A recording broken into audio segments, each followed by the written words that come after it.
Israel, the Israelite School of Universal and Practical Knowledge, under commanding General Yahanna, presents the Lord's 55th annual Passover. That's right, the Lord's 55th annual Passover is rapidly approaching. Commanding General Yahanna is calling for all blacks, Hispanics, and Native Americans to remember what the Lord did for us by saving us from our oppressors and choosing us to be a special people unto Him, the real Jews and Israelites. Passover will be held in Durham, North Carolina. Pay your Passover fee.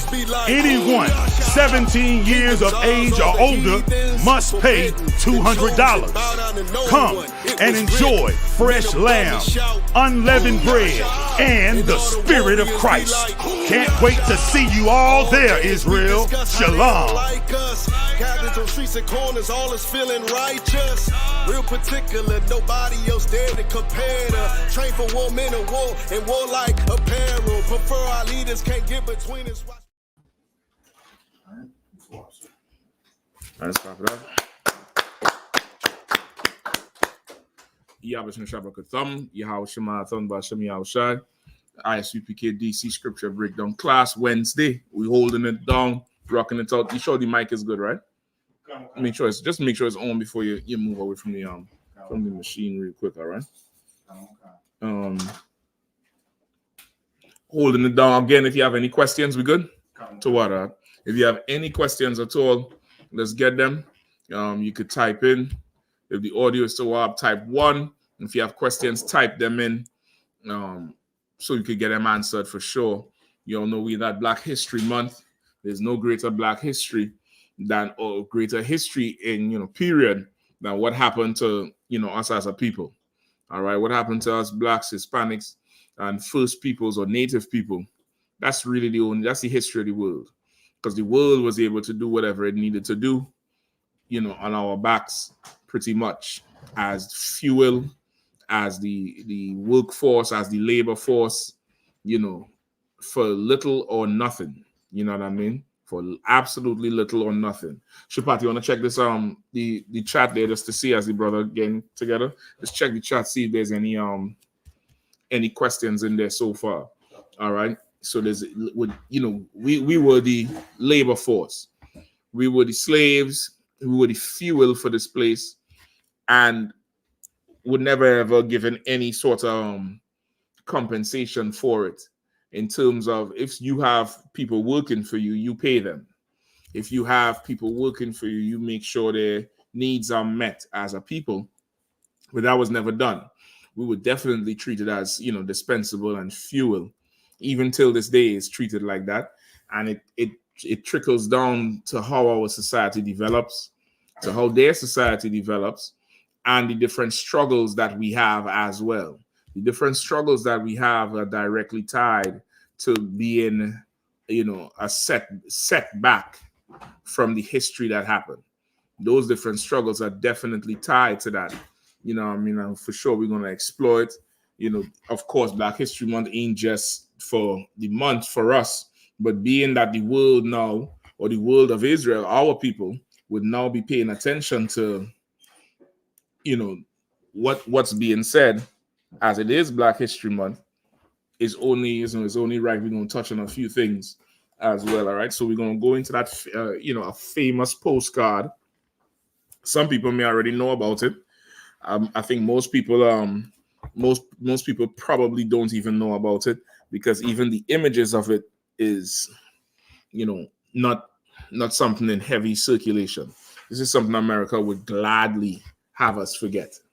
Gladly have us just go by. So again, if anybody had any questions, if not, we're going to touch a little bit on it, all right?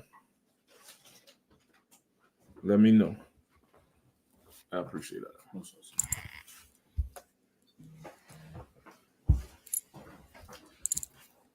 All right. Let's rock. Anything on your side? No sweat. Nothing yet, right? All right, no sweat. Let's start with this one, all right? What was that? Shit, that sound like, you know, either the fighter jet gets scrambled or the chariot is outside. Yeah, I mean, I'm waiting on that. I'm absolutely waiting. All right.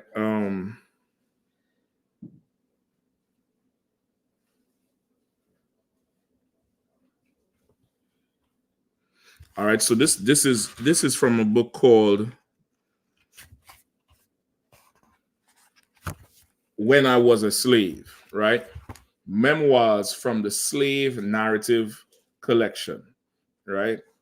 So this is a bunch of interviews that was done early 1900s, I would say, from, you know, different slaves that were allowed to speak to the then media, right? Or the late 1800s, early 1900s.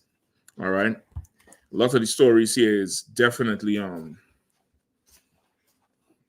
something else. That's all I could say. Absolutely something else. All right. So give me let me get a reader here from page 52, which I don't want. All right. From page 52. Hold on, I'm gonna tell you. Let me know when you go to page 53. Right? Really, them 4 pages is too wild. We'll see how much we get through before any more questions. 2 books I definitely want to go into today. All right.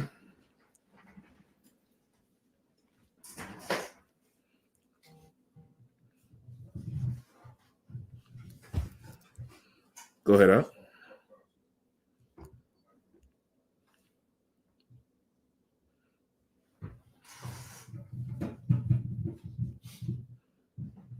You got it? Come.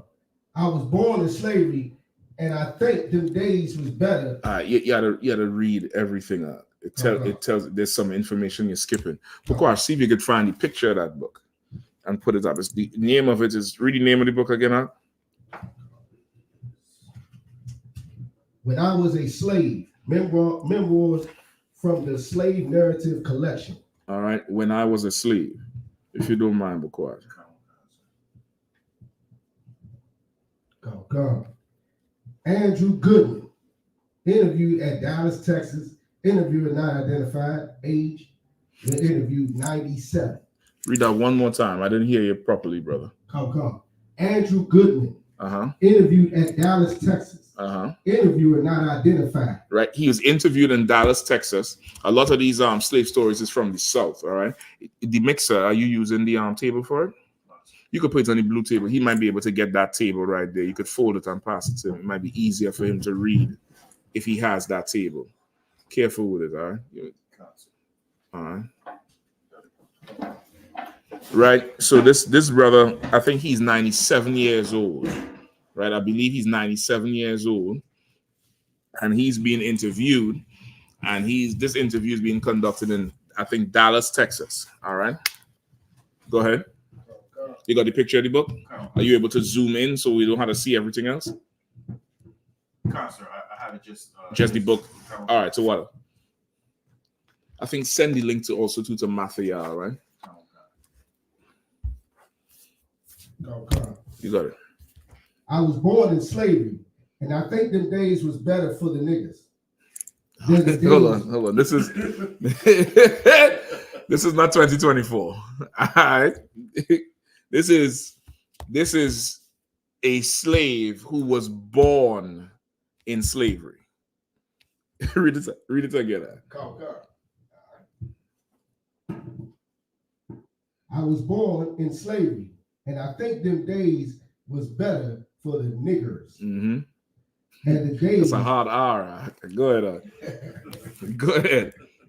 Then the days we see now. Mm-hmm. One thing was I never was cold and hungry when my old master lived, and I was being plenty hungry and cold a lot of times since he is gone. Right. So I don't know if you remember, a few weeks ago we went into the book The Disappearing Significance of Race, or the Declining Significance of Race, and the brother who did the study was making this point that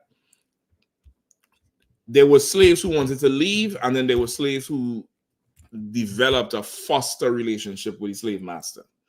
So this is one of those type of slaves. You get the point? Who was, master's been good, and I wasn't cold, I wasn't this, I wasn't that, and you're gonna see a theme as you read about it. Go ahead.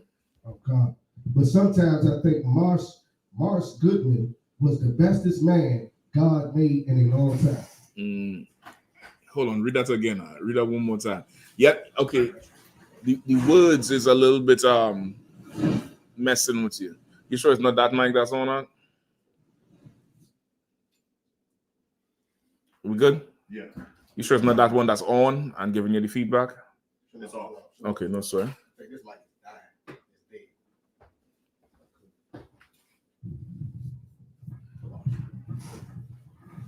All right.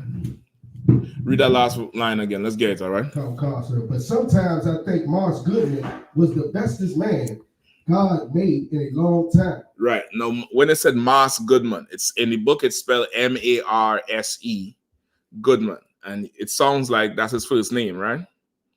That's short for master. Mars. Yeah.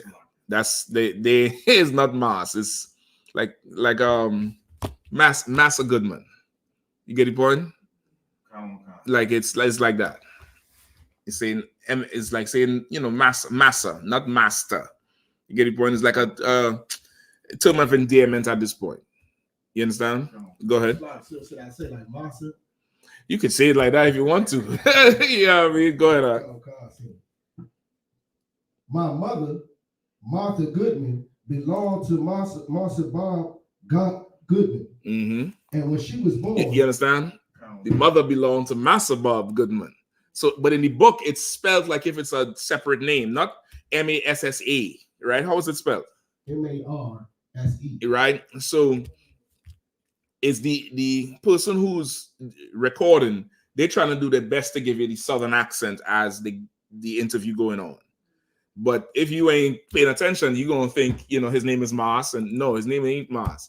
This person is like Massa. You get the point? So like this is after he's free. Okay, I believe this is late 1800s. So the whole talk about freedom is coming around. You get the point? Late 1800s. I mean, the Civil War was what? 1865. 1865. So anything after 1850, 1865? 61 to 65. Somewhere around there, right? Okay. So anything after 1850, the talk of freedom and abolition and all that is already in the air, right? That's why he starts off like, listen, I was born in slavery and it was better for niggas, because he loved master. You get the point?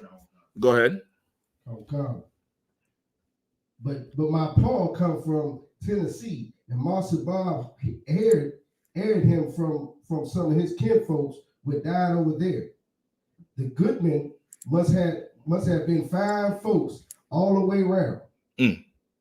Because my Paul said them that raised him was good to they niggers. Old Martha never loved.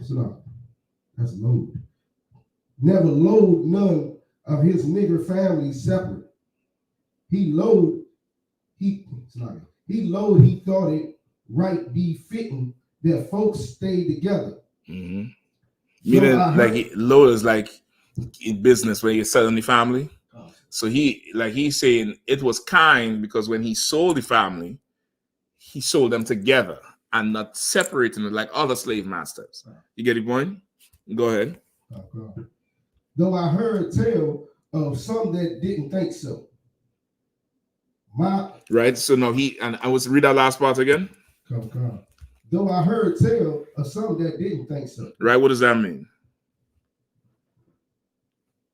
Go ahead. That most, like you said, most masters, slave masters, would sell them apart, not as a family. Mm-hmm. Yeah, but okay, read the spirits on it. He said, I heard tales of others that didn't do so. He said others didn't do so or think so. Read it again. Though I heard tell of some that didn't think so. That didn't think so. I believe he's referring now to his opinion of Massa versus the others, how they think. Now, why he say it like that? I've heard tale of others that didn't think so? Because they didn't like the fact that he did it. His slave master did it. A little bit more, something else. Go ahead, sis. I think it's because other people didn't feel he was probably a good master. Other people didn't feel it, but how he said it in a certain way. He said, I heard tales of others that didn't think so. Go ahead, sis. Was it possibly like a rumor in the air? Yes, it's a rumor. You know, I heard a tale. I heard a story like this. You ever hear somebody say, hey, you hear so and so? You know, I heard a story like that, but I can't really be sure. He so loved master with the other slaves who is like, this nigga evil. I heard a tale about that. About, you know, he making it seem like that's, you know, outlandish. That's, you know, not unbelievable. Get the point? Go ahead. My missus was just as good as Master Bob.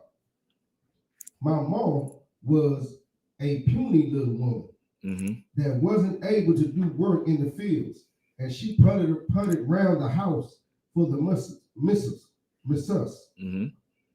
doing little odd jobs. I played around with little Miss Sally and little Mr. Bob, and I ate with them and slept with them. I used to sweep off the steps and do many is the time I'd get to nodding and go to sleep. But she picked me up and put me in bed with her children. All right. So just understand this now. This is a slave this is a brother who was born into the slavery. And growing up in the slaves, it sounds like he's just like, you know, foster child. This is not a bad thing for him. Yeah, they sell families, but shit, my master sell everybody whole. He don't break up families. You get the point? And my mom, she get to work in the house with missus. And me, listen, I get to play with her children. Well, this is in 18, what year is it? I think it says it somewhere right there what year it is. It don't say it nowhere there? Okay, I believe this is late 1800s.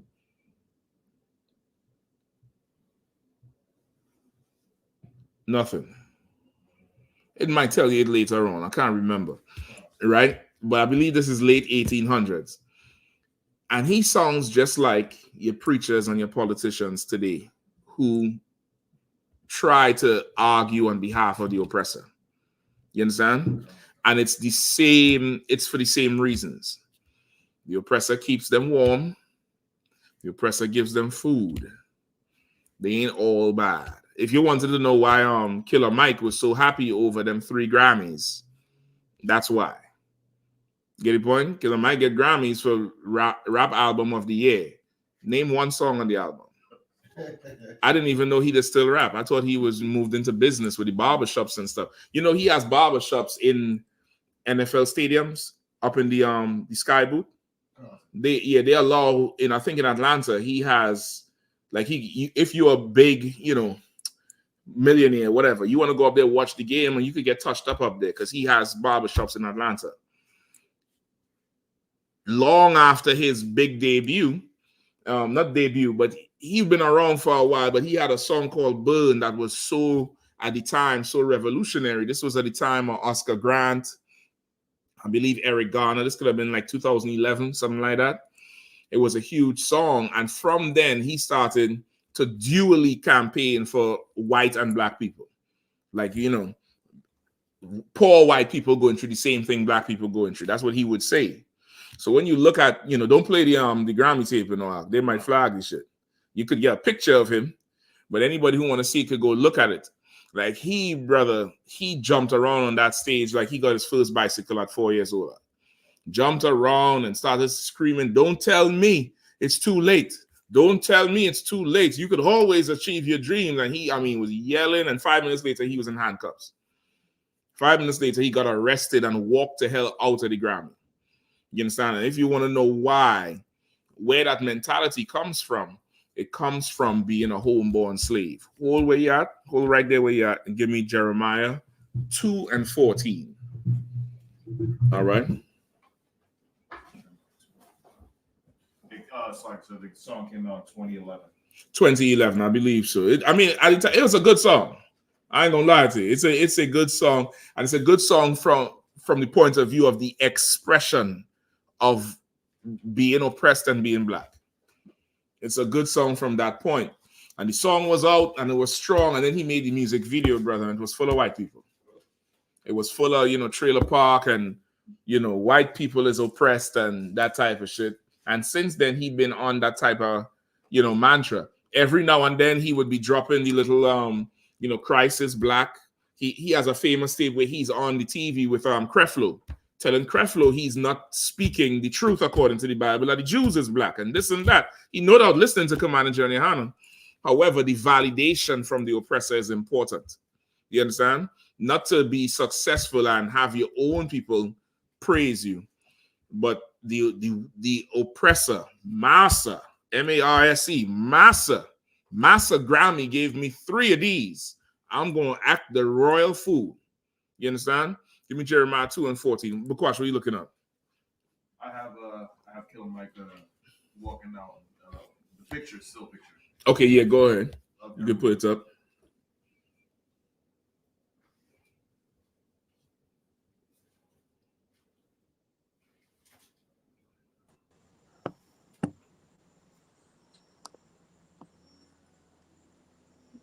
Yeah, Shalom Yabasham Sharakata. Yeah, what's up there? Jeremiah 2:14. Okay, so the book of Jeremiah, chapter 2, verse 14. Is Israel a servant? Is he a homeborn slave? Mm-hmm. Why is he spoiled? That's it. Read it again. Oh, God. Is Israel a servant? Mm-hmm. Is he a homeborn slave? Why is he spoiled? Is Israel a servant? That's what Jeremiah is asking. Is the 12 tribes of Israel just meant to serve? Are we just, servants? Are we homeborn slaves? And that's a homeborn slave that's speaking right there. That right there is an absolute. He said it in the beginning. Read his first line again. Read his first line right there in the interview. I was born in slavery. I was what? I was born in slavery. Read the next line after that. And I think them days was better for the niggers. No, understand that, brother. He was born in slavery. What's his age? 97. 97 years old. So let's say this is 1850. He was born in 1740 something. If this is 1900, he was born in the early 1800s. If this is 1920, he was born in 1820. Our oppressor had enough time to strip good sense and good spirit from us as a people and raise a whole new breed that don't give a damn about slavery. You understand? Like if you think things is different today, then you're mistaken. You're sadly mistaken. You had to say it's the same thing all the time. You had some who wanted rebellion, some who wanted to get away from it, some who wanted to free brothers and sisters, wake brothers and sisters up. And then there was some who, what's your problem? Like Steve Harvey said, you can't help poor people. He told Monique that. He said, you cannot help poor people. The best way to help poor people is to stay away from them. You have to get rich. And you can't have no sort of integrity when in doing that. That's what Steve Harvey said on national TV. Go ahead, Bakwash.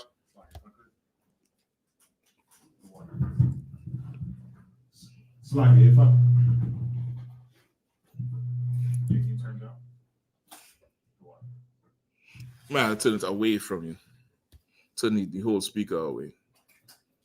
Turn the speaker away. All right, it's good. Go ahead.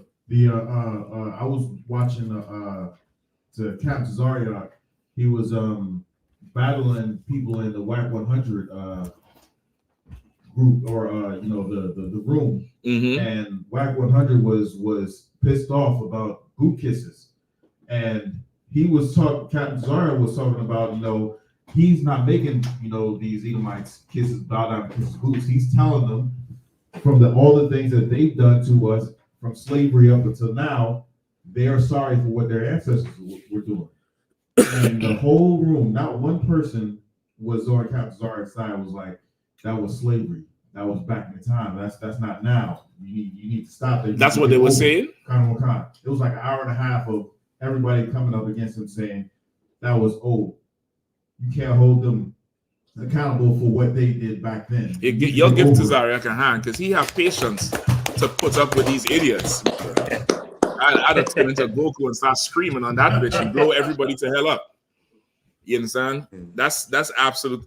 And these are the same people who will walk around and say free Palestine when them bombings happened, months ago. You get the point? Go ahead, sis.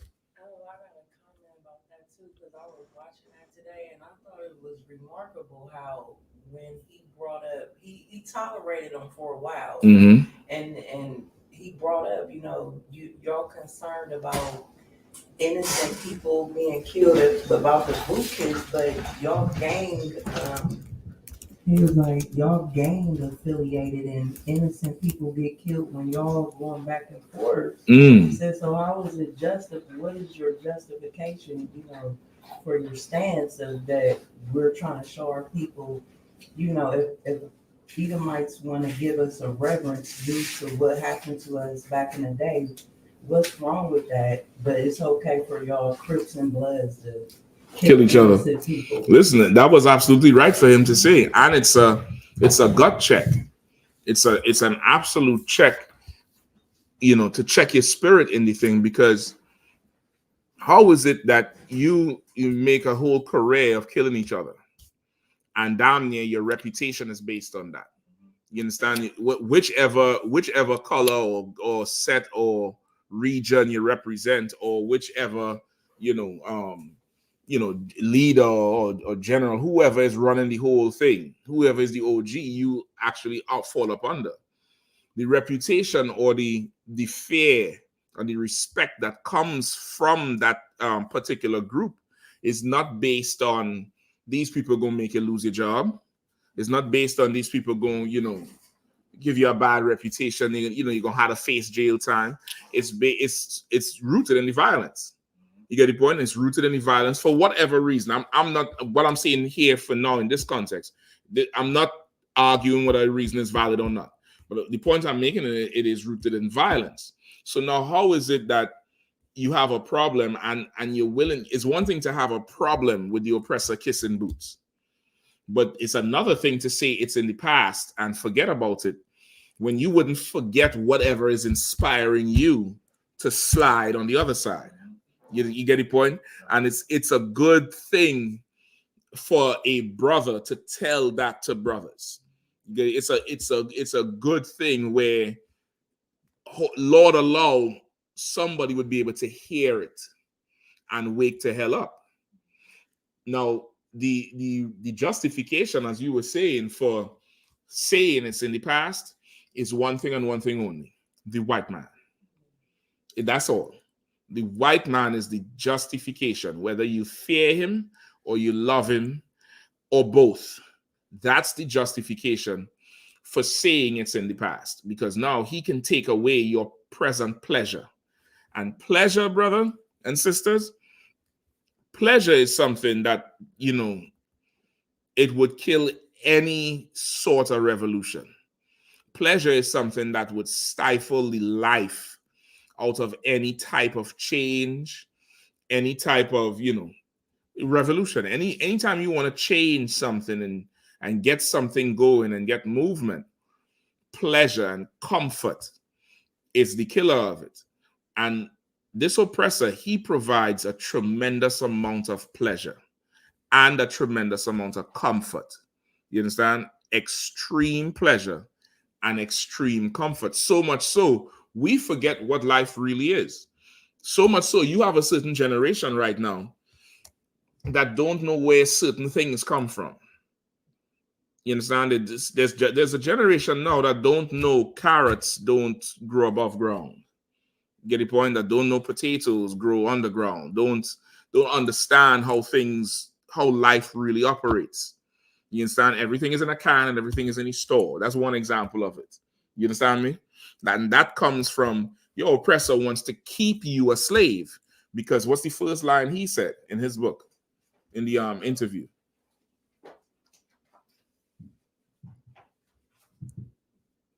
I was born to slavery Mm-hmm. and think them days was better for the niggas. Go ahead. Come. Than the days we are now. One thing was I never was cold and hungry. I was never cold and hungry. Not my people. Not us. I was never cold and hungry. Massa was good to me. He let me play with his kids. He let my mother work in the big house. He didn't sell us separately like everybody else. I heard other people say he was evil, but that's just a tale. It's a fairy tale. That's that. This is the symptoms of slavery. And that's the proof we're still in slavery. You get it? When somebody hand their hand up, go ahead. I was just speaking on the whole back and forth with the WAC 100 thing. Mm-hmm. I noticed when listening to him in those 100 group rooms, whenever he speaks, he always resorts on how he's an OG, his involvement in games. Who's that?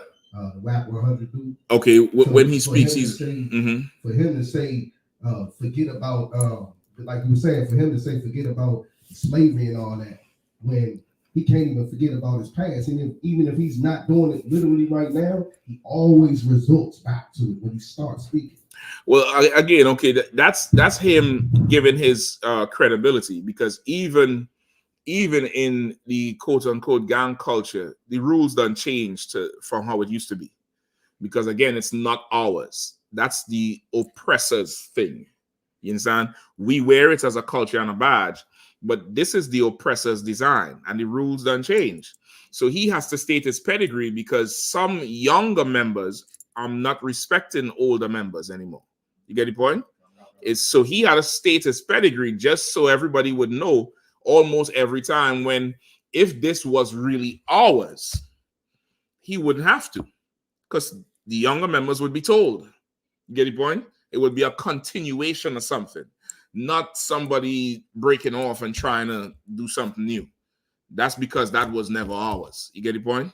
Now that's that culture and that thing that's not ours. And Tazariak is in there. I hear they call him Baptin Bazariak. He Baptin Bazariak. He on Tazariak and them. That's the next thing they're gonna say. They don't let the Tazariak in the door. You know what I mean? Let him do his thing down there, and he's for sure giving them what they need, which is the brotherly correction and trying to free them from the slavery. And I would imagine the power the oppressor has, where you willingly want to kiss boots and somebody runs out the crowd and stops you. I won't let you do that. Like, that's an amazing amount of power. And it's so much power. That particular person who was going to kiss the boots did not work to get that power. Right. That's residual. You understand? That person never campaigned and worked to convince Black people that they were good. That's residual from hundreds of years of preachers, hundreds of years of, TV and propaganda and, Tarzan theme movies. What's Tarzan theme movie? Where the hero is a white man in a foreign culture. That's down near every movie. That's, Last Samurai, Dances with Wolves, The Martian, Last of the Mohicans. That's every single, movie. It's another Tarzan movie. It's residual. And that's the amount of power the average white man or white woman wields. Salaki. That's the amount of power they wield. When for us to have power, we have to go campaigning about how good they are, and then we get 3 Grammys. That's when we get some sort of power. But the average Devilac, he could have power. He could just stop you and say what the hell ever, and he'll be fine. You know what I mean? Go ahead, Bukwash. It's heavy because his excuse for trying to get Captain Tazariak to stop doing the boot kisses is because some Edomite is going to see some devil woman on their knees kissing boots and going to get mad and try and commit another South Carolina event where he shot up the church. That's what he was saying. He was like, it's going to take it out on the weak and the people who can't defend themselves if they see something like that, and it's going to be your fault. That's his excuse. And when the basketball gets shot up because somebody from the other side in the wrong color, that's the weak and the innocent don't pay for that shit. Okay, it's okay. Really, what it is there's somebody white who is supplying some sort of resource, or somebody white in their beds, or somebody white, side by side, and they have a personal affinity, and they can't separate the personal side from the professional side. And this here, what we're talking about is the professional aspect of it. This is not personal. The guy who they interview in there, he is absolutely personal. That's why he had to tell you all the personal things he did for him. I believe it's like this because I was never cold and I didn't never hungry. I was comfortable and I was allowed pleasure. I was allowed to play with their children. That's not a professional standpoint. The professional standpoint is I don't care about eating. I don't care about my people eating. I care about how my people live. You get the point? Any more on that, Shabbat? Scripture, sir. No, you can read the scripture one more time. Book of Jeremiah, chapter 2, verse 14. Is Israel a servant? Is he a homeborn slave? Why is he spoiled? Right? Why is he spoiled? Why is he spoiled? Spoiled meaning what? Spoiled mean? Go ahead. Destroyed or taken for spoil. He's spoiled. The sacked and taken. You wondering why those brothers are so misguided? Because they're homeborn slaves. Homeborn slaves. That's just it. There's no everybody still sleep and comfortable. But this place is getting to a point. It's not going to be much comfortable much longer. It's not going to be much comfortable much longer. Go ahead. Get some more in the book.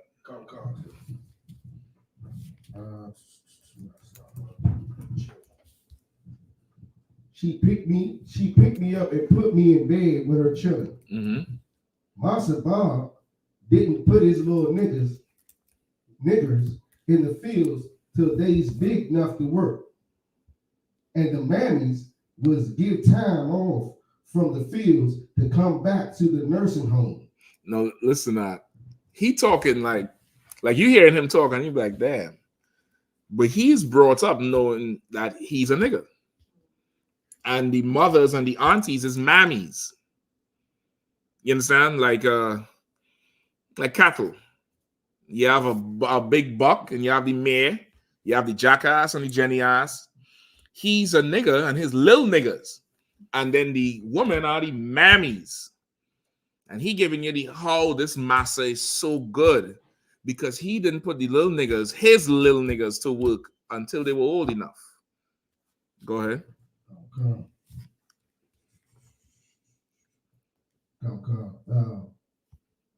Nursing home to suck the babies. Mm-hmm. He didn't never put the niggas out in bad weather. Mm-hmm. He give us something to do in out of the war, in out of the weather, like shelling corn. And the women would spin the knit. They made us plenty of good clothes. In the summer, we wore long shirts, split up the sides, made out of loins. That's same as cotton sacks. All right. So what does it sound like he's describing that the master is giving them? Like design. Read from before the clothing part. That should have been more clear. Salaki. He never put the niggas out in bad weather. He give us something to do in out of the weather, like shelling corn. Mm-hmm. And the woman would spin and knit. Mm-hmm. They made us plenty of good clothes. All right. So what is he boasting about having?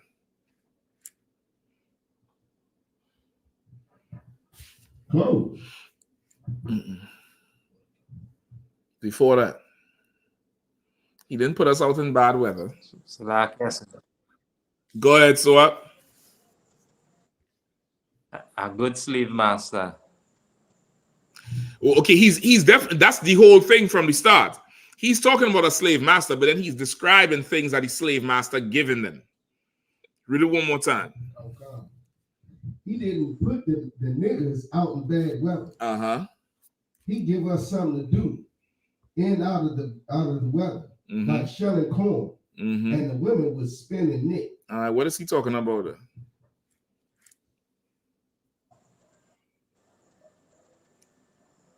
Boy, you're lost in the sauce. You're lost in the sauce, boy. I can't believe it. You should see the view from up here. You're lost in the sauce. Come on, Mafia. It's like it sounds like he's giving them a promotion. How's he explaining? You want it? I'm gonna gauge for time's sake. They got jobs, huh? They got good jobs too. Shelling corn. Read it one more time. From the cold part. He didn't never put the niggas out in bad weather. In bad weather, meaning when it's cold. You get the point? When it's cold, what happens? They ain't working in the field. You understand what I'm saying? When it's cold, they ain't working in the field. But he gave his niggas jobs to do when other niggas was put out in the cold, put out in bad weather. But this master, he gave them jobs. And I'm not saying go walk off his slavery, that you're evil for having one. I'm just showing you how, just like today, what they tell us when you see us on the corner. Go get a job. I'm sure you're all working. Go get a job. Same thing. And that's the measure of the slave master. Not him giving you freedom, but him giving you that job. Because that job provides you pleasure and your own comfort. You understand? Go ahead, Shapati Yahanna. I'm gonna come with a precept, but same come on, let me hear you. I tried it out. Now, please, can I? I'm listening. Paraphrase it. Go ahead. When Moses came to Pharaoh and was like, can we get like 3 days to go worship our God in the field? Go in the wilderness. And he was like, hold up, y'all need more work to do. That's how they look at us when we are in the corner. We out here, tell them we worshiping our God. They like, don't, man, y'all need to be working. Right. That's how they look at it. They look at it like y'all need to be working, but he's not looking at it like that. He looking at it like, Master, give me job. Get the point? You out there blazing. Listen, the white man is the devil. How could you say that, man? So how you gonna pay your bills? Who gonna give you your food? That's that. You understand? Keep going.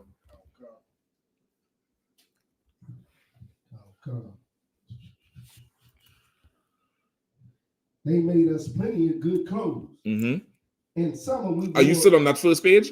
Constantly. Oh boy, it's a lot. All right, go ahead. In summer we wore long shirts, split up the sides, made out of loins. That's same as cotton sacks was made out. Sorry, that's same as cotton sacks was made out of. I believe the cotton sacks is sackcloth, right? Yeah, that shit ain't what you want to wear in the summer. It's itchy and thick. But he grateful. Go ahead. In winter, we had good jeans and knitted sweaters and knitted socks. That sounds like the Jay-Z of the day. That sounds like Beyonce of the day, right? The Beyonce internet, that's Beyonce plantation right there. In the winter, they got, jeans, denim, and socks and sweaters. Slavery can't be bad. There's nothing wrong with it. That's, at least 19th century. At least. Could even be earlier. You get the point? But definitely late 19th century. And you get that same argument today. The same one. Any more? Come on, give me a good part. Go ahead. I mean, the whole thing is mind blowing. Now, this is a later one. I could probably find you another interview of a brother or sister that just praying for this devil to die. Right? Go ahead. Oh God. And listen, he's thanking the slave master for all the food and all the clothing and the shelter. Meanwhile, the slave master is giving him what? Christianity. Why is he not thanking the Lord? Why is he not saying, I thank the Lord for all this? The Lord provideth. Things is hard, but the Lord provide. Because really, God is Master Bob. You understand? Master Bob is God. Keep going. My Paul was a shoemaker. Mm-hmm. He'd take a calf hide and make shoes with the hairy sides turned in. Mm-hmm. And they was warm and kept your feet dry. Some of them moccasins, boy. Yeah, I mean them moccasins, them tribes we wearing with the fur on the inside. And a brother making that for them, for the slave master. Come on. With the system random Like the Uggs, like something like that. I think the moccasin down there the Uggs come from that style. Go ahead. My mom spent a lot of time carding and spinning wool. I always had plenty things. Life was pretty fine with Master Bob. He was a man of plenty and had a lot of land, and he built him a log house when he came to Texas. He had several hundred head of cattle. Hold on, stop. So he don't even live down there. You see that, right? Master Bob don't live where he living. But when he came, he built him a log house. Did Master Bob build the log house? No. The niggas did. The old niggas, not the little niggas stay out the field. Master Bob is just a very good slave master in terms of business. You understand? There's some, you'll have the slave master who he's so, F you slave, he'll wreck the young ones, and in 2-3 years, his plantation dead. And then he had to become an overseer for somebody like Bob. But Bob is a racist the same way. He's evil the same way, but he understands the business side of it. Just like if you was breeding pit bulls, the puppies you want to take care of. Why? Because that's money in the future. If you have this big pit bull, male pit bull, you could sell him down for lines. People with female coming for a line. You could sell his seed. Now you get a good female. You get 1-2 good females. He breed them. They get puppies. You want to take care of them puppies because especially if you got male puppies, that's more good lines. You get the point? That's sales. If you get female puppies, hell, that's more puppies for you. Does that mean you love dogs? No. You love money. You got good with business. You understand? Go ahead. Life was pretty fine with Master Bob's life. He had several hundred head of cattle and more than that, many homes. Right. He had a log cabin that he giving him the credit for building, even though we know Master Bob ain't built shit. He had several hundred head of cattle. Who's seen about the cattle? Master Bob? No, he don't even live there. Go ahead. We raised cotton and grain and chickens and vegetables and most anything anybody could ask for. Some places, the masters give out a peck of meal, and so many pounds of meat to a family for them a week's rations. And if they edit up, that was all they got. But Master Bob always give out plenty and said, if you need more, you can have it. Because ain't any going to suffer on my place. No, I just want you to understand it, boy. Because he living good. He's absolutely living good on there. He's saying, I know some places where their master, he give them a little pecking of food, a pecking just like, it's like an old word. Like you ever hear people say, I ain't really hungry, I'm peckish. What does that mean? You're going to eat a meal or you just want a snack? So that's saying he giving them a pecking of food as rations for the week.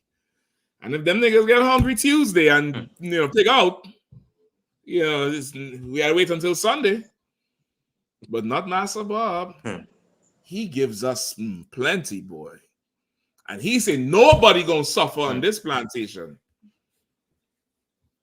And they're suffering from Stockholm syndrome. Him and his whole family. The plantation not starving. They in the right spirit because they want that massa gone.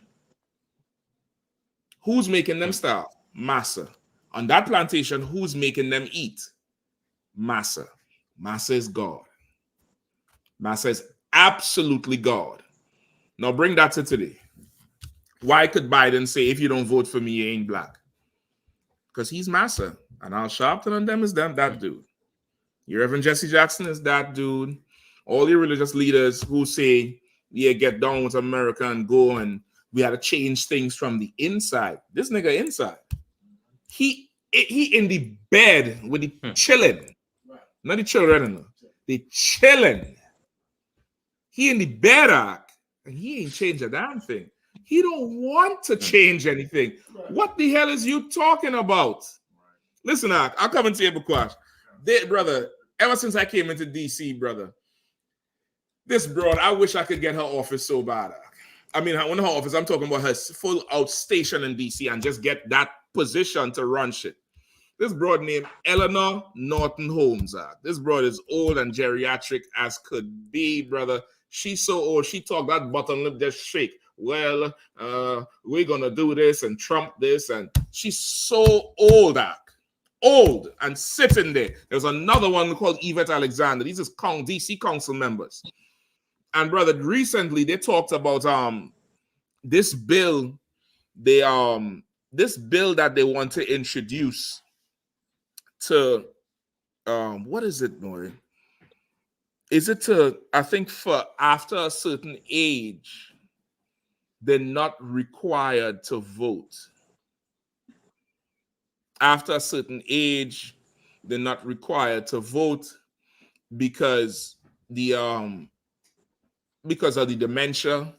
They might go in, they might be a little senile, and they might be out of touch with the current needs of the public. Like a person who's 80 years old might still be thinking in the segregation mindset and can't vote. That's the premise they're coming with. They brought that to her, and she said, it might be okay. So then the reporter flip it on her, and he say, well, if that passes, slack it, not to vote, jury duty. They now want to say after a certain age, you don't have to appear for jury duty. Jury duty is mandatory once you get called. They say after a certain age, you can't force this person to come. They should be able to opt out because they might be really out of touch and not really capable of, really being given fair judgment as jury of their peers. She says she agree, whatever, right? Because they're old, they had to come down to the courthouse, wait. So the reporter flipped it on her and said, well, with that said, do you think that they should have an age limit on people who run for office? She said, oh, it's too many of us for that, and laugh. Meanwhile, DC in a state of emergency because of all the carjackings and killings going on. The younger generation is in shambles with no plan to solve anything. The mayor signing in with some old broad named Pinto trying to pass a bill to lock people up for hanging out in congregations as small as 2. They want to introduce a bill that if you somewhere in some high-risk neighborhood, the police has full discretion to just let you go and be about your business or put you in cuffs. They also say for high-speed chases, the cops could have the green light to kill you and not care. Go ahead. So I was in DC last night. 2 high-speed chases. Brother, DC right now is the OK Corral. You don't think it's the nation capital, everything's safe and sound.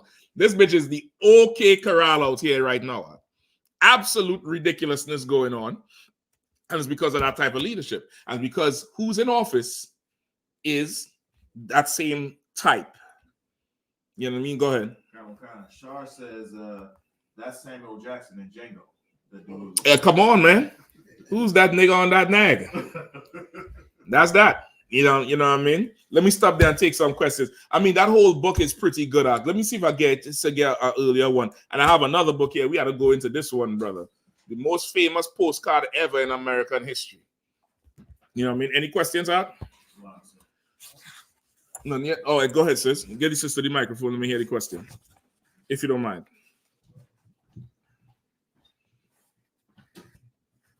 I just had a comment about, the way that the slaves, they didn't realize that they still, even though they was eating good, and they was getting everything that they needed, they still didn't realize that they was in slavery or bondage. And it was the same perception with the listeners on that call with Wack and Captain Tazaria. Mm-hmm. They just didn't understand how they're still in slavery. They couldn't get it. It was heavy. It's because once again, you're a homeborn slave. Like you're born in under master's care.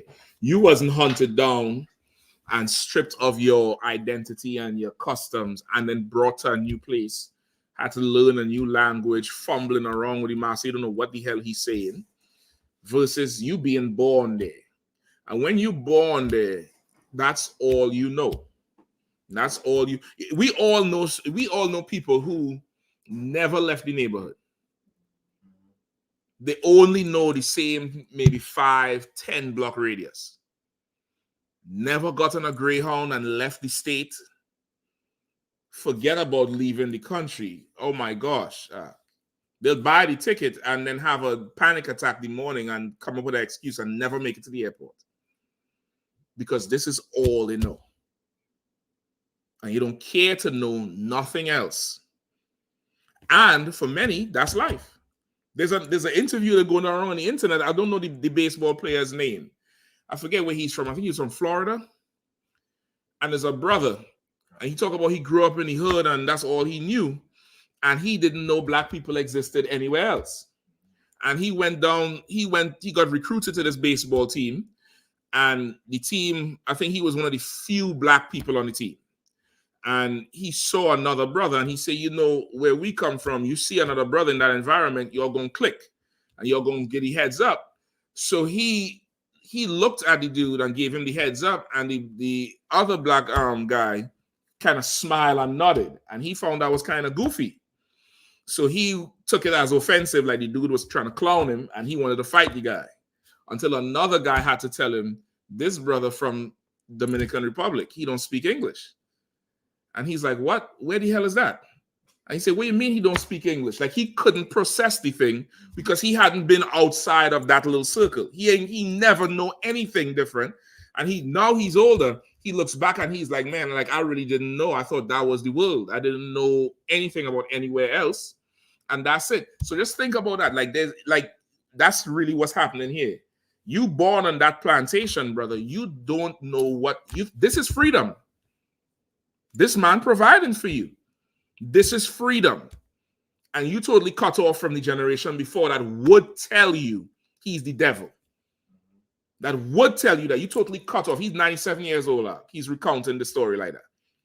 You get the point? Now you realize why they say no critical race theory in schools. You can't talk about that no more because they want this next generation to be perfect slaves like that.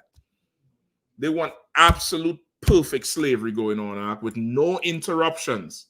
None. Who are you coming with this crisis black bullshit?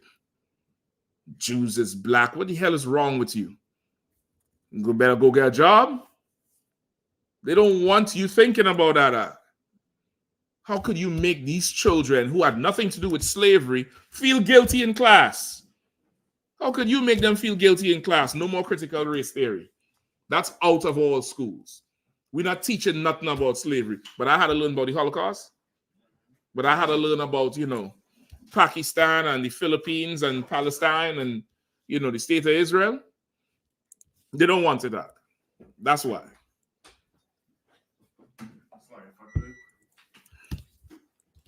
And what's so heavy is that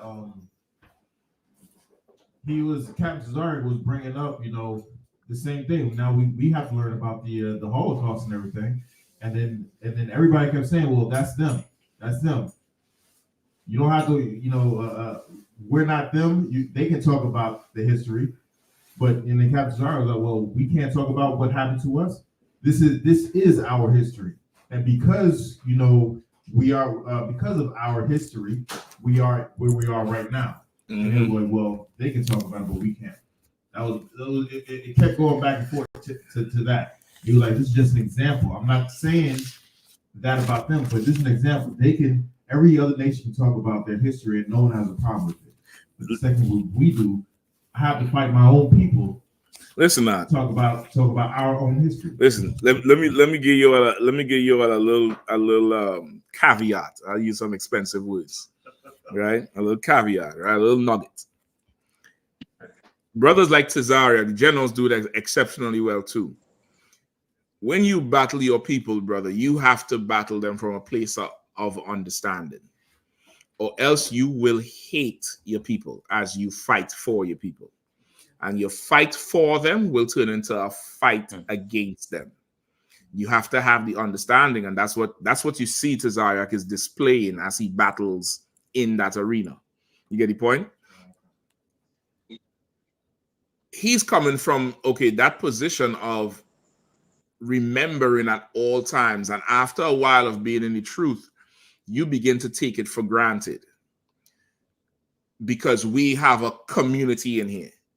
And the longer you're in here, your ties to the world kind of breaks. To the point where you forget it's Valentine's Day. That's shit. Christmas is tomorrow? Damn.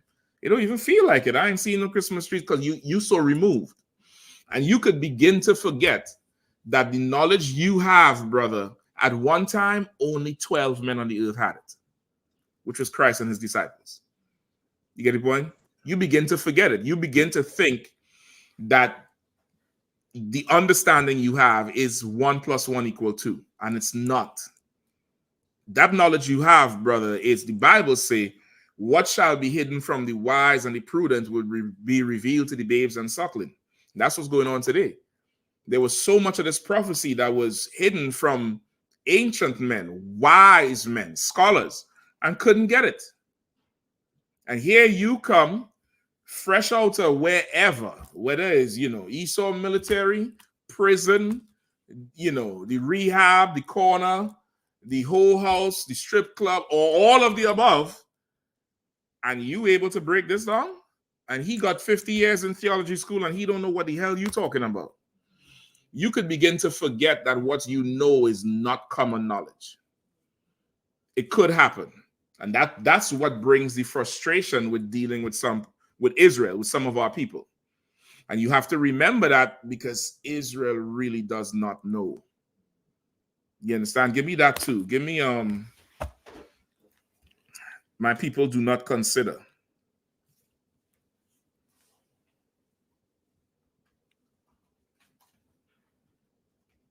Is that what I want? Hold on.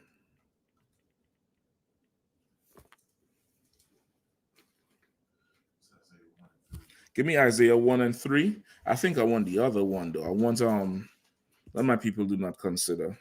I think I want destroyed for a lack of knowledge. Hosea 4 and 16.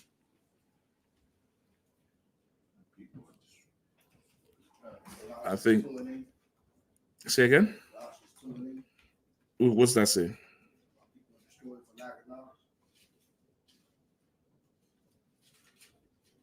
I'll take that. What's he one in Hosea? Hosea 4 and 6. 4 and 6, Salaki. Yeah, give me that one.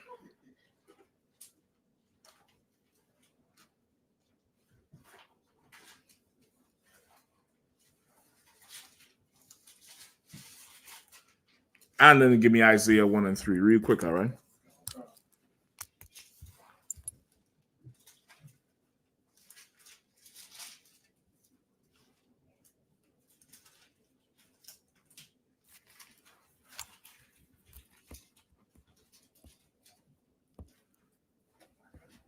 Go ahead. This is Hosea chapter 4, verse 6. My people are destroyed for a lack of knowledge, because thou hast rejected knowledge, I will also reject thee, that thou shalt be no priest to me, seeing thou hast forgotten the law of thy God, I will also forget thy children. Right? My people are destroyed for a lack of knowledge. Like, that's really what it is. Like, we really don't have it, Ark. We don't have it. And listen, as we in the information age, brother, and we more ignorant than at any time. We have smartphones and we're the dumbest right now on the face of the earth. You understand? And that's really what's going on. So as you watch it, there's some of people, you brothers are going to get into battles, and people are going to come to you after and be like, man, I don't know how you could stand there and, something. I wanted to punch this person through the damn screen, and they're not equipped to teach. They're civilians. This is part of the job. You have to wake Israel up. You have to dust Israel off. You have to educate Israel. And sometimes it could be frustrating. But you have to remember, our people, we really don't know. Give me Isaiah 1 and 3. Look at Isaiah chapter 1, verse 3. The ox knoweth his owner, and the ass his master's crib. The ox knoweth his owner, and the ass knoweth his master's crib. Right? These are two of the dumbest animals on the earth. Right? Brute beasts. An ox is not a elegant animal. Ain't nobody riding an ox in the horse racing thing. What's the horse race? The Kentucky Derby. Ain't nobody coming down the street, in the parade with the nice horses, the equestrian horses that plop, plop, plop, plop, and they're looking around all elegant. Nobody ain't doing that. The ox, read it again. Oh God. The ox knoweth his owner, and the ass his master's crib. The ox knoweth his owner, and the ass his master's crib. Right? The ox is still able to tell who is in charge, who's really lord over him. And the ass, which is the donkey, knows his master's house. He knows who's really in charge of him. Go ahead. Oh God. But Israel. But who? But Israel. But who? But Israel. These 12 tribes, these black, so-called blacks, Hispanics, and Native Indians. Go ahead. Doth not know, my people doth not consider. Right, but Israel does not know. Israel does not consider. Just like whatever his name was in the book, he's giving all credit to Massa Bob. Massa Bob was good. Listen, he loved Massa Bob so much. Massa Bob is dead, and he's still talking about Massa Bob. And he's so caught in the matrix. Imagine Massa Bob died and he got passed to another slave master. And he's 97 years old and still the property of that new master and suffering all over again. Maybe if you didn't choose comfort, in your early years, you wouldn't be suffering now, but with this and complaining about this new slave master. You understand? So what you going to say now? You're going to just talk about the slave master? Now you get a taste of what everybody is getting. Go ahead, Art. It's like two things. And use your mic so we could get it. I think both of them work, right? Go ahead. Slocky, two things, my man. How do you pronounce that word? D-O-T-H? Is it doth or doth? Doth. Like do or does, doth. Like doth. And if I may, he sounded like he was reliving his old high school years. Who's high that? School football years or something. The slave dude. Listen, brother, it's the same situation. It's the same. You stuck in something while the rest of your people suffer. You understand? Any questions so far? No sweat. Now we're going to get, brother, this is the postcard of all postcards. Give me page, you're going to start reading page 95 in this book here. This is a book called The Black Holocaust. All right? The Paris Horror and Legacy of Texas Horror. There's a few books about, different lynchings and race wars that happened in Texas. Paris, Texas was famous for it. There's another place called Slocum There's a famous Slocum massacre, I think, of 1912. There's a lot of Texas was very, very active with stuff like this, brother. Very active, very bloody, very bloody. I think Juneteenth comes from Texas, right? If I'm not mistaken, because of how active this oppressor was in that situation. When I say active, I mean brutal, absolutely brutal, that they will never ever tell you about. All right, give me page 95 on this one here. Go ahead, Al. Like, I remember when I lived in Houston, they asked me if I wanted to go to the Texas relays. I said, where is that, in Houston? They said, no, it's in Austin. I said, we flying? They said, no, we driving. I said, hell no. Why not? What's the Texas relays? Oh, the college stuff? Yeah, the races. You know, they was talking about how it's bigger than the Penn relays and everything. And, you know, I'm telling you, driving. I'm not driving. Listen, you a city boy. That's what's going on. You know about Mo. You know what I mean? You know about Mo and the metro. You ain't used to that country life down there, brother. I understand, brother. Yeah, I mean, I fully get it because of the history of it. You know what I mean? The history of that place is just, you know, it's like if I tell you today, let's go to Haiti, brother. Yeah. When we going? Port-au-Prince, you know, I was going there at the end of the year. I ain't gonna be able to go this time with you because of what you seen on damn TV. But if you from there, you know how to navigate the zone. You get the point? And so it's just, you know, not being from that area. All right.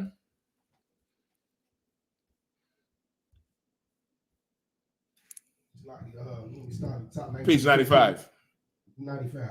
Yeah, go ahead, please. All right, you could get a picture of the book and you put it up. Start 1915, the small print. Yeah, whatever is at the top of the page. 1915. No country in Texas can boast of better citizenship than the good county of Bell. What the citizens did on this occasion has been done by citizens of a number of counties in Texas and will be done by many others throughout the state. So no county could boast of, you know, how good they are. Like this county here, this ain't what he trying to make the point of. This is not poor white trash. They ain't got no problem. This is, you know, one of the best counties ever. And what they did on this day, it was heinous, and it was done before, and it will be done in the future in many other counties. It's to what? Go ahead.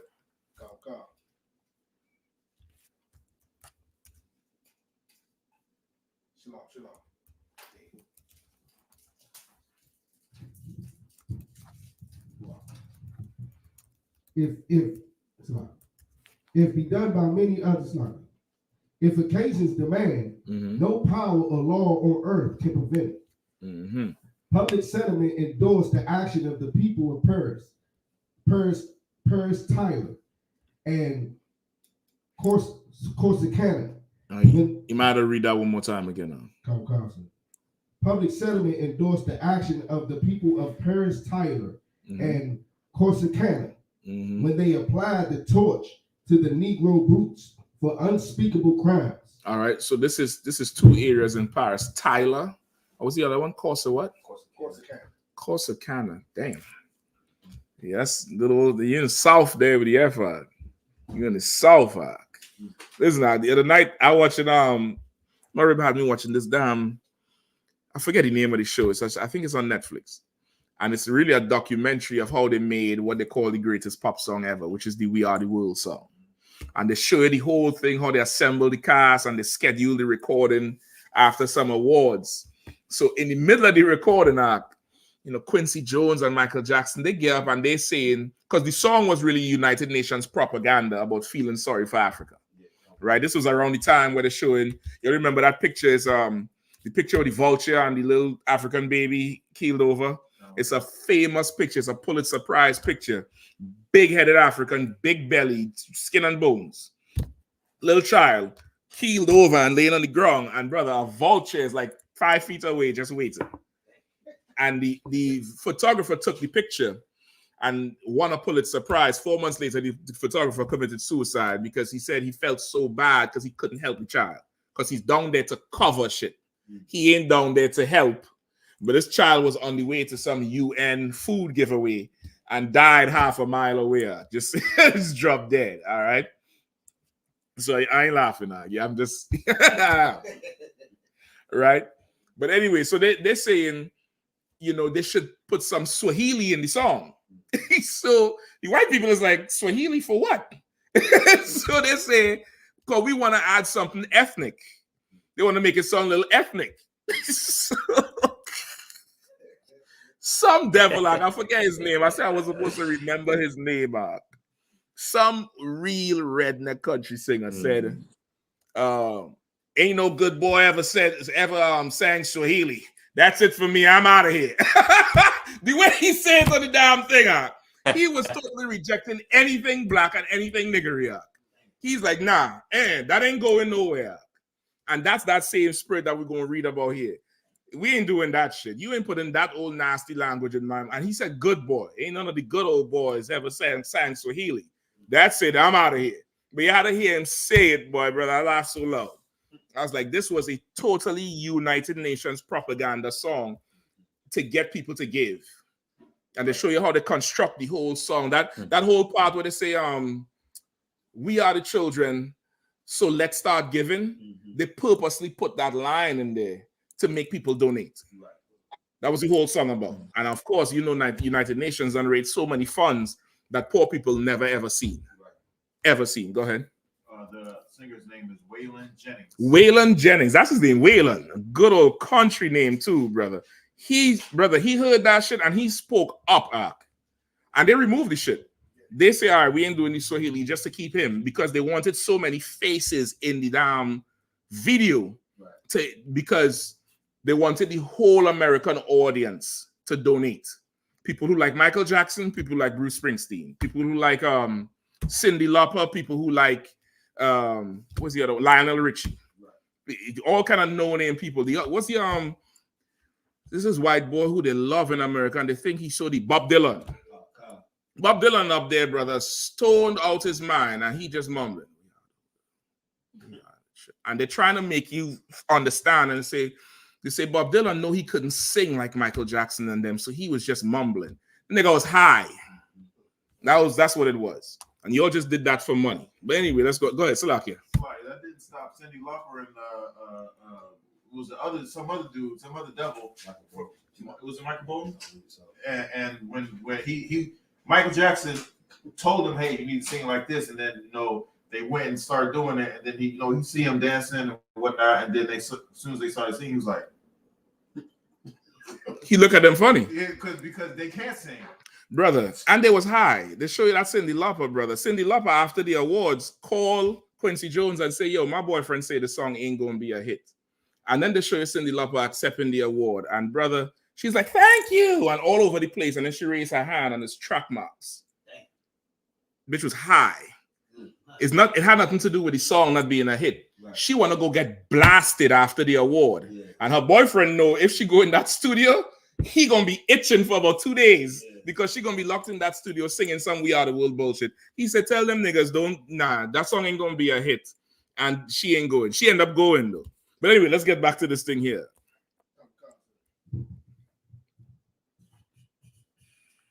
All right. You have the picture of the book? All right. Go ahead, Al. The accounts for the fact that no conviction has ever been secured in cases of this kind. Mm-hmm. Public settlement endorsed the action of the good people of Bell County, and no indictment will ever be found against any man who participated in the burning. Hold on, you skipped something with the brutes, something with the black brutes. Public settlement endorsed the action of the people of Paris, Tyler, and Corsicana when they applied the torch to the Negro brutes for unspeakable crimes. Mm-hmm. That accounts for the fact that no conviction has ever been secured in cases of this kind. Mm-hmm. Public settlement endorsed the action of the good people of Bell County, and no indictment will ever be found against any man who participated in the burning of Stanley. Right. So up till this day, there was no indictment. Yeah. Gotta remember the mic, all right? There was no indictment, there was no justice ever brought forth from that thing. All right, keep going.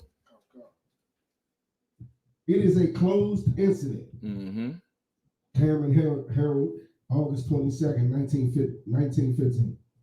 On July 31st, 1915, a 30. Take your time. Take your time. So, I can talk loud. No sweat. On July 31st, 1915, a 30. Try that one and see. On July 31st, 1915, a 31-year-old African-American man named Will Stanley was burned at the stake in Temple, Texas. Right? So this brother named Will Stanley, he was burned at the stake in Paris, Texas. All right? Brother, this is rough here. Keep going. The previous Wednesday night, someone broke into the home of William R. Grimes and armed with a railroad track hammer, beat him and his wife senseless, and murdered 3 of his children. The next day, when a neighbor paid a visit to the residence, which was on the southeast outskirts of the city, 5-year-old Marguerite Grimes was open to the slide. 5-year-old Marguerite Grimes opened their door to reveal the carnage. According to the Lancaster Herald, on one bed in the room lay an inanimate form of Mrs. Grimes, her face beaten to a jelly, the body covered with blood, the woman unconscious and groaning in pain. On a bed, It's working for some reason now. Hello. Oh, there you go. On a bed in another part. On a bed in another part of the room, reposed the form of the husband with his skull crushed, other fearful injuries and evidence. On a cot lay the body of Willie Grimes. Hold on. Something's up there. Oh, No, it was going. I think it's just the angle of it. Go ahead, Al. On a cot lay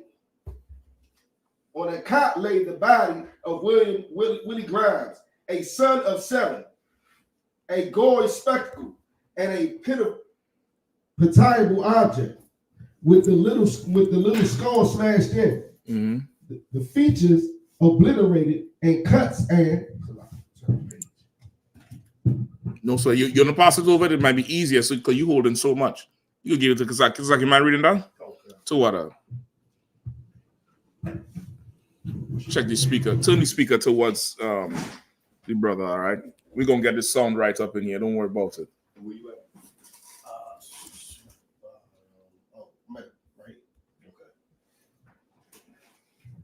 Gashes covering the entire body.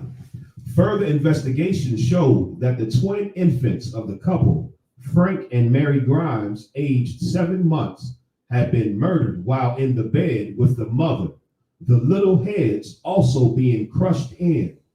The distorted, twisted bodies of the little victims presented a most horrifying spectacle. 3 other children, including Marguerite, had been asleep in a separate room that the perpetrators left undisturbed. Hold on. Just get the other mic. Get the other mic that you use for camp, all right? You can shut this one down. Just read nice and loud, because hopefully it'll pick it up. The distorted, twisted bodies of the little victims presented a most horrifying spectacle. 3 other children, including Marguerite, had been asleep in a separate room that the perpetrators left undisturbed.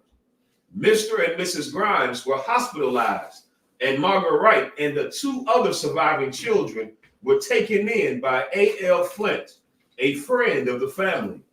On July 29th, Texas Governor James E. Ferguson, a native of Bell County Sheriff Hugh Smith, and relatives of the Grimes family offered a $1,700 reward for the capture of the guilty party in the Grimes family assault and murders. Right? So somebody went in there, killed these devils, right?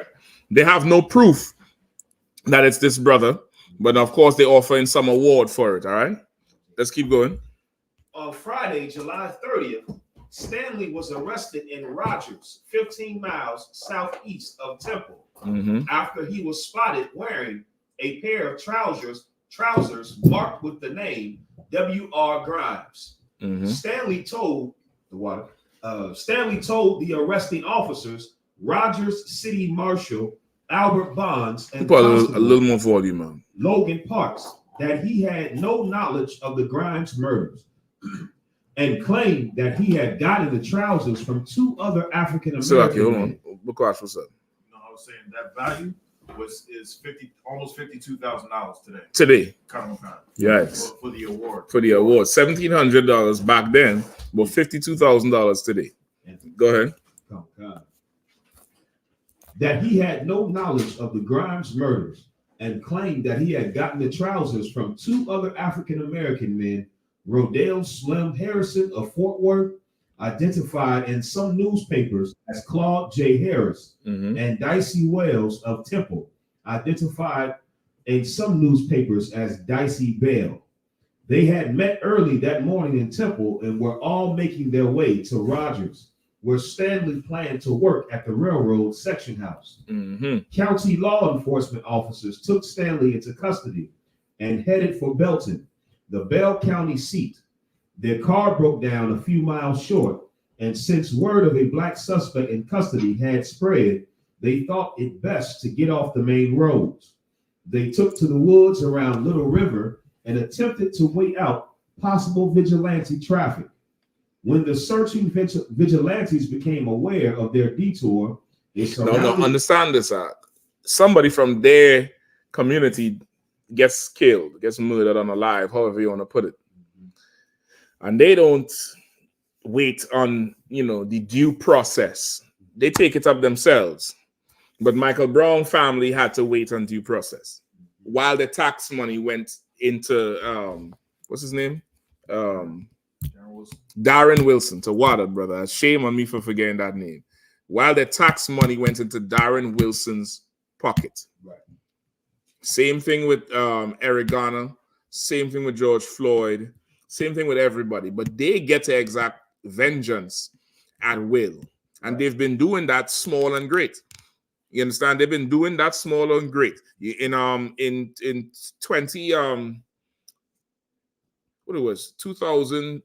9/11 was 2001, right? 2001, 2002 or 2003. I think it was 2002. I don't even think it was that much years. United Nations President Kofi Annan says, everybody stand down. We'll deal with the Taliban and Afghanistan and all of that. George Bush got up on a State of the Union address and said, if you're not for us, you're against us, and proceeded to bomb the Middle East. When these people need justice and vengeance, nothing is stopping them. Absolutely nothing. Not your vote, not your allegiance, not how good a Christian you are, not how much you appreciate them. Right. Nothing is going to stop them. When you want vengeance, you had to wait due process. We're not the same. Keep going. When the searching vigilantes became aware of their detour, they surrounded the woody area along Little River, and the officers surrendered with their prisoner. The law enforcement contingent was able to convince the civilian concerned that Stanley needed to be questioned before a determination of guilt, and the mob consented, stipulating that Stanley be taken to Temple instead of Belton. A 100-car, 300-man civilian posse escorted Stanley and his captors to Temple, its numbers increasing along the way. While Stanley was in the process of... So you had over 100 people going with this brother. It's like 300, sir. 300. 100 cars. 100 cars. Say it again. 100 cars, 300 civilians. 100 cars, 300 civilians going to lead the way. This brother ain't got a trial. No. And who the hell knows if, the trousers was even, we don't know. These oppressors, you don't understand how far they go. Right. Keep going. While Stanley was in the process of being taken to the private office of Judge R.L. Cooper, the 3 Grimes children were buried together at the city cemetery. and Mrs. Grimes' brother, Albert Nibbling, stopped the lynching of an innocent African American man by cutting the rope that he was strung up by. So they was already in the process Right. of, dishing out justice, Right. according to them. And somebody had to go stop a lynching, not an execution. A lynching, which means he didn't get due process. They just string him up because he's black. Right. Somebody had to go cut the rope out because he'd have been dead. Right. Go ahead. The unidentified black suspect had worked for the Grimes family in the past, and Nibbling knew he was innocent. The mistaken suspect walked away from the lynching with severe rope marks around his neck. Which means he was hanging there for a minute. Right. And they probably drop him off a horse or something where it, dig into his shit. Because unless it break your neck, that death ain't instant. Right. I mean, you're going to be hanging there. And think about that time, you strong as hell because you're working like an animal. So that thing is going to take some time. It's going to stretch your neck. He walk away with severe rope marks, which means he probably had a crushed larynx. He probably was, couldn't speak for a minute, couldn't swallow right, jammed the hell up. And he just get away by the skin of his teeth. Right. And the oppression is so heavy. It would not be far-fetched that he's like, better you than me, nigga. Yeah. And walk away. Just like what we read first in the other book, where the dude is boasting about how comfortable he was on the plantation. Go ahead. Sorry, sir, if I could. When I was in Esau's military and boot camp, we had to do an obstacle course. And one of the obstacle courses was we had to go down this rope. And we had to switch positions so far down the rope. And if you didn't do it right, you fell into this water. So I was trying to do right. And they teach you how to do it without burning yourself. Right? So my first time down there, I'm doing it. I'm doing what they telling me, but my leg isn't in the right position. But I don't give a damn because if I ain't trying to fall. Right. So I'm going down the rope, and I get a burn on from the rope. From the rope, and it's still there. Damn. From that time. So imagine his neck. He probably had a whole necktie sporting it, and somebody asked him how he get that. He probably can't even tell the story because it's traumatic. Yeah. You get the point? It's crazy, yeah. Go ahead. The mistaken suspect walked away from the lynching with severe rope marks around his neck. Cooper's private office was in the Wilkerson building, a 3-story edifice in the business district of Temple. Officials apparently considered this location less conspicuous and therefore safer for the suspect, but they may also have favored its limited access. The sole entrance to the building was at the top of a narrow stairway. In the end, their precautions were pointless. News of Stanley's arrival had spread swiftly through the community, and in less than an hour, a boisterous throng had gathered outside the building. Stanley recounted his encounter and planned rendezvous with Harrison and Wells, and Judge Cooper ordered their arrest and capture. Judge J.A. Humphreys and 2 Temple police officers proceeded immediately to Rogers. For the next few hours, the boisterous legion outside the Wilkerson building thickened into a dangerous mob, reportedly chanting, "Give us the Negro," intermittently engaging in riotous behavior and attempting to lay siege to the building's entrance.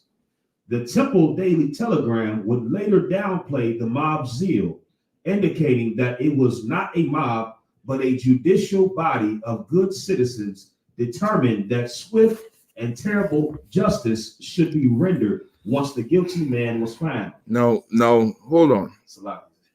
No, I just want you all to understand that this is Black History Month. And not all white people is bad according to these upstanding Negroes. Right. And it clearly said this was a lynch mob. But read that part again. Even though it clearly said this was a lynch mob. Right. The Temple Daily Telegram would later downplay the mob's zeal. Now, the Temple Daily Telegram, which is like almost like a news, not like a full paper, but somebody getting your bulletins. Right. Right? Or it could be a full newspaper. they describe that mob as, zeal for judicial. Say it again. It was not a mob, but a judicial body of good citizens determined that swift and terrible justice. Hold on, stop right there. Don't even go to swift. Read that first part again. Come. But a judicial body of good citizens. Stop there. A judicial body of good citizens. What do right wing? That's the Republicans, the right wing. What was the far right describe January 6th mob as? I was just gonna say, Mike. Oh, Slocky.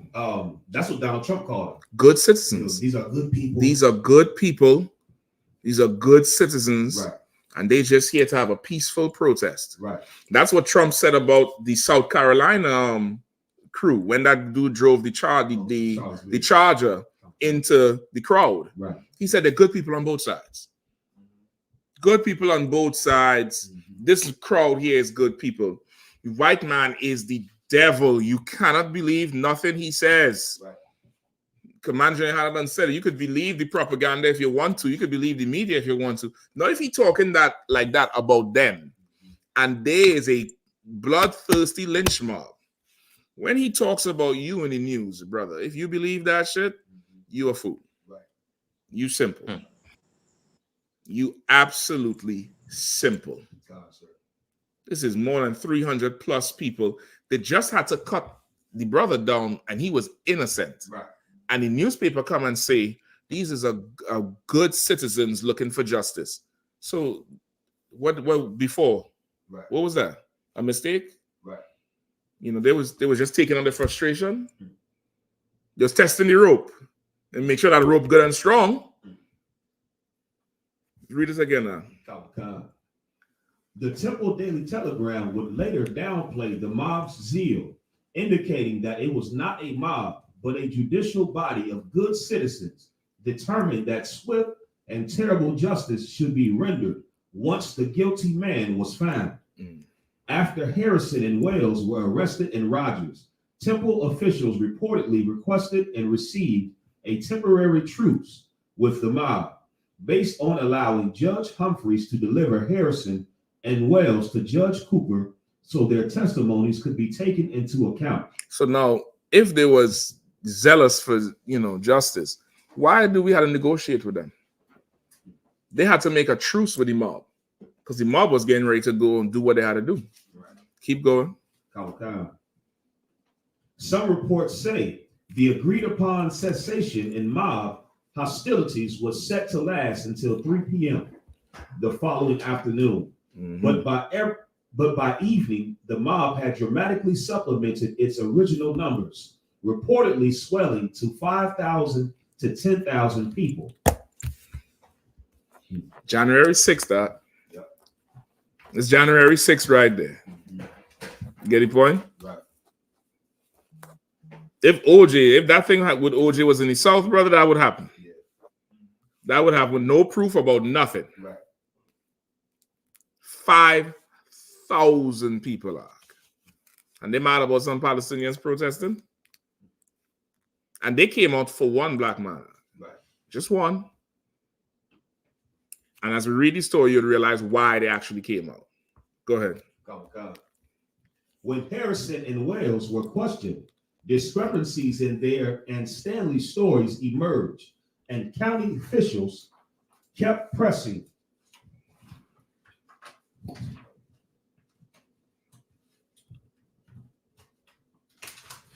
Right. You had this now as they were questioned, you had discrepancies coming up in their stories. Right. All right, go ahead. Kept pressing, cross-examining, and re-examining. Harrison and Wales insisted. You also had to see Bakwash face out. Bakwash finally see the picture. Look for the picture. Don't put it up yet. I got it. I got it queued up. Okay, good. I don't know how long we're gonna leave it up because YouTube gonna say it's graphic and desensitizing and fuck YouTube. Right. Just like I said, fuck TikTok. Excuse my language. I pray they all die. Right. I pray this full mix. All your kids die slow. Right. Because you're trying to censor everybody. Anybody, when you'll get some time, go look up how much of these media houses is closing down, brother. And how disproportionate the amount of reporters that are being fired are black and brown and not white. because they're really closing down the avenues that people read and about. All them, you remember they had a paper called BuzzFeed? Yeah. Where is it? You don't see it no more. You don't see it no more. The Root is next. The Root is next. All these papers, there's so many of them in LA and California that are Hispanic papers for that community. Gone. Say we're gonna be the last ones. You better make sure and support this and share this around. Come to class and film it and share it with your people, because they're trying to close this thing up because they don't want nobody to remember nothing and have no memory to teach the next generation, because they want a generation of full slaves. Keep going. Harrison and Wells insisted Stanley had been the one in possession of the Grimes trousers instead of vice versa, and that he had tried to trade them the trousers for a pair of shoes. Stanley was clearly the chief suspect, but some investigators and relatives of the victims insisted that the bloodbath perpetrated in the Grimes residence would have made itself apparent on the guilty party's clothes, underclothes, etc., and save his shirt, every article of Stanley's wardrobe was ripe with wear, even down to his soulless shoes, but there wasn't a speck of blood on them. The interrogation. You ever heard the term you got caught red-handed? Mm-hmm. You know where that comes from? You get caught red-handed comes from, how do I know you're the murder suspect? Because you got blood on your hands. Right. And they're saying he's not even caught red-handed. You all think you all got him. He has no blood on him. And these is not new clothes he wearing. His shoes don't even have soles on them.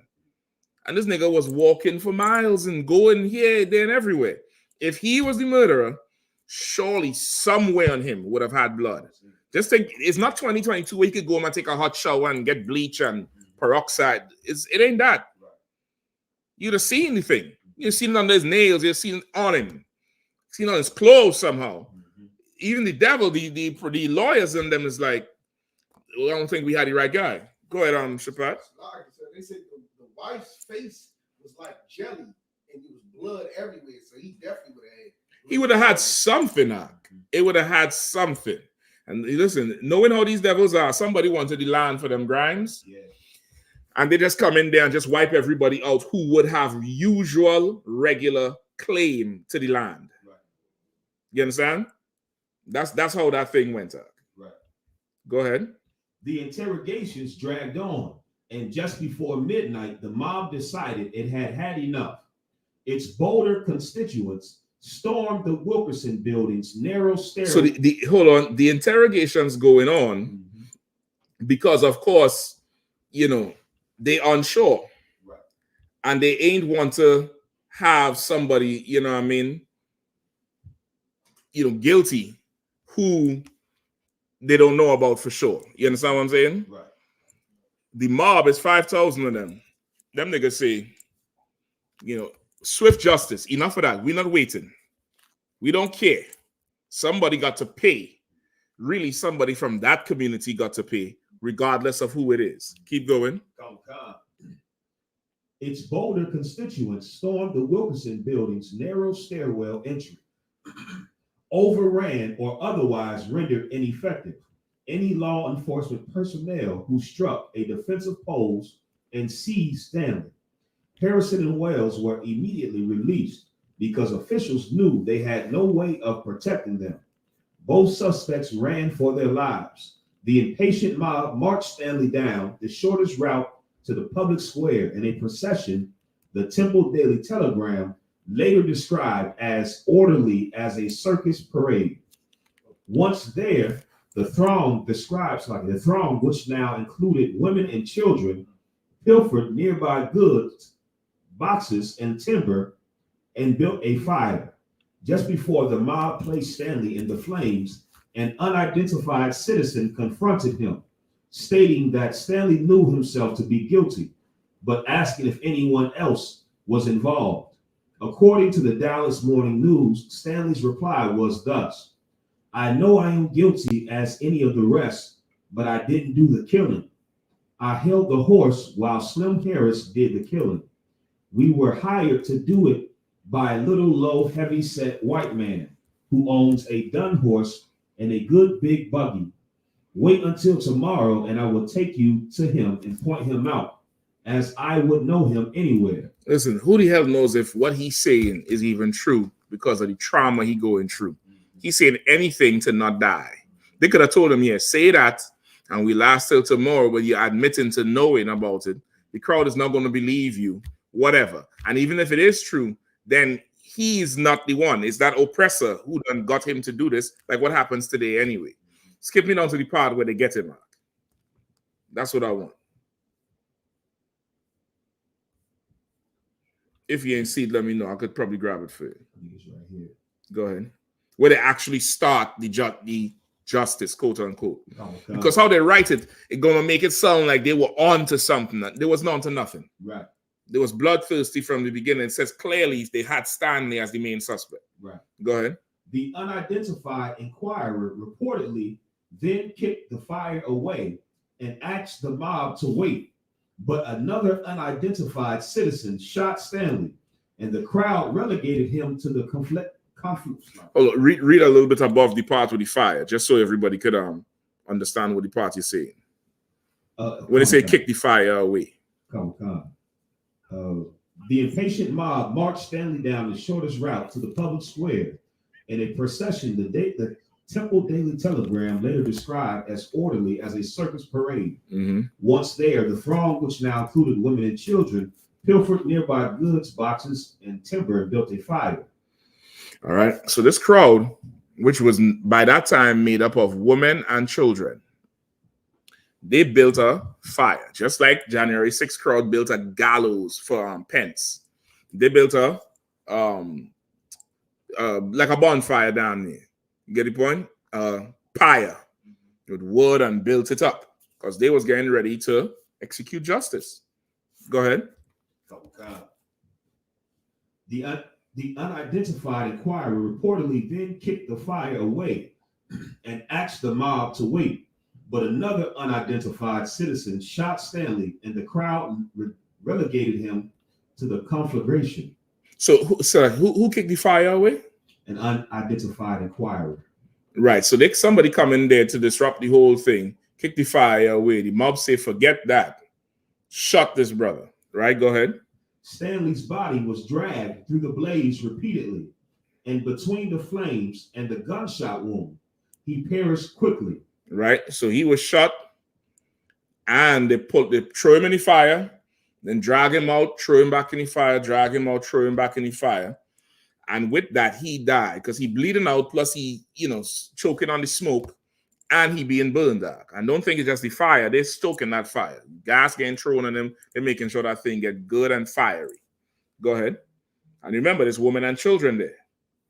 Silence after a few faint cries and moans. Later that morning, members of the mob retrieved Stanley's blackened torso with charred, contorted, and truncated limbs intact and hung it from a large wooden post. So now they took the remains of his body and they hung his body from a wooden post with all the limbs intact. Go ahead.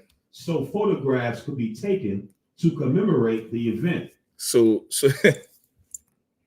you're worried about damn fucking Super Bowl. Excuse my language.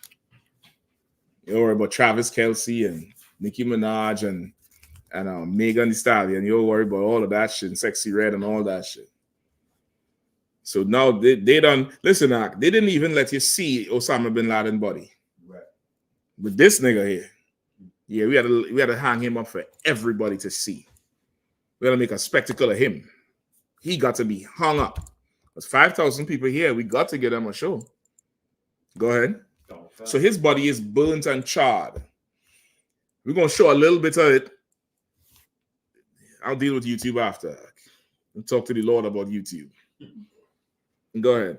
One of the images was used to create lynching postcards. Say that one more time again. One of the images was used to create lynching postcards. Say that one more time again. One of the images was used to create lynching postcards. Now, don't tell me nothing about slavery was in the past. And not all white people is bad and blah, blah, blah, blah. There was children there. There was children there. I believe this was 19 what? What year this was? 1915. There was children there who, probably just dying today. Was alive in 1980, live in 1990, possibly on the jury with what's the brother who they beat the LAPD beat? Rodney King probably was on that jury. Probably then made laws for immigration down on that Texas border. It was children who was in that crowd. And they hung this brother up so that people could take pictures of him. Because this was like a trophy kill. Right. This was a huge thing. Come on. Like you said, that the children helped gather everything together to make the fire.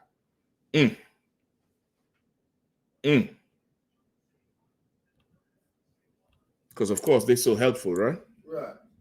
And now you see why the read. Give me hold that right there. Give me Isaiah 14 and 21. You quickly. Call. Book of Isaiah chapter 14 verse 21. Prepare slaughter. Say it again. Prepare slaughter. Say it again. Prepare slaughter. What did Isaiah say? Prepare slaughter. Go ahead. For his children. For who? For his children. For who? For his children. Go ahead. For the iniquity of their father. Yeah.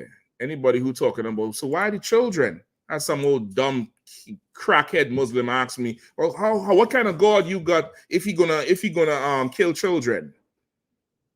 What kind of children you got? If they're gonna gather, fodder for the fire for my people. Somebody got to die, right? Let's let God decide. If your God right, my people die. If my God right, your children die. Now you see why the Lord said prepare slaughter for their children. Because the children was gathering that thing to burn that brother. Keep reading. Scripture back to back to the story.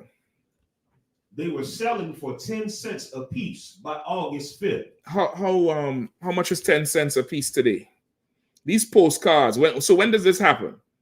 It's at 1915. 1915. Did it say the month? August. No. By August 5th, it was selling for 10 cents. Right.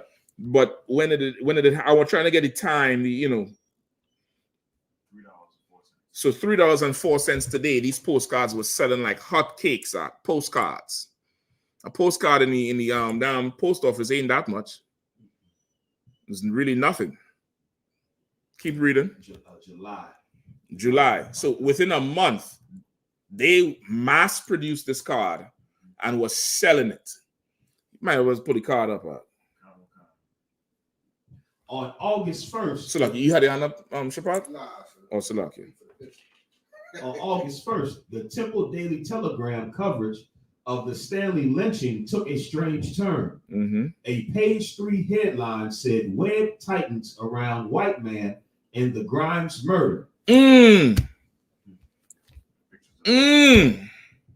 After they done took postcards and sold it, they said web tightens around a white man in the Grimes murder. So none of these brothers was guilty. Some devil, like I just said, more than likely wanted the land. Now, is that picture big as hell? Make it big on the screen because the postcard, brother. Okay, read a little bit more. Hold on, let me see the book. Because the postcard, I want you to read what's written on the postcard. It doesn't come after? We're going to read some more about it after.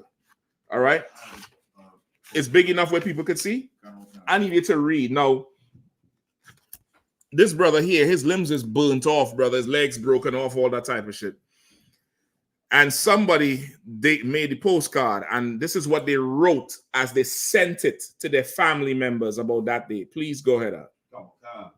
This is the barbecue we had last night. My picture is to the This left. Is what? This is the barbecue we had last night. I thought it was justice. I thought it was zealous for justice. This is the barbecue we had last night. This is the cookout we had. We had a barbecue last night, boy. Go ahead. My picture is to the left with a cross over it. And if you watch the postcard, to the left corner, there's a little white boy with a little black X over his head.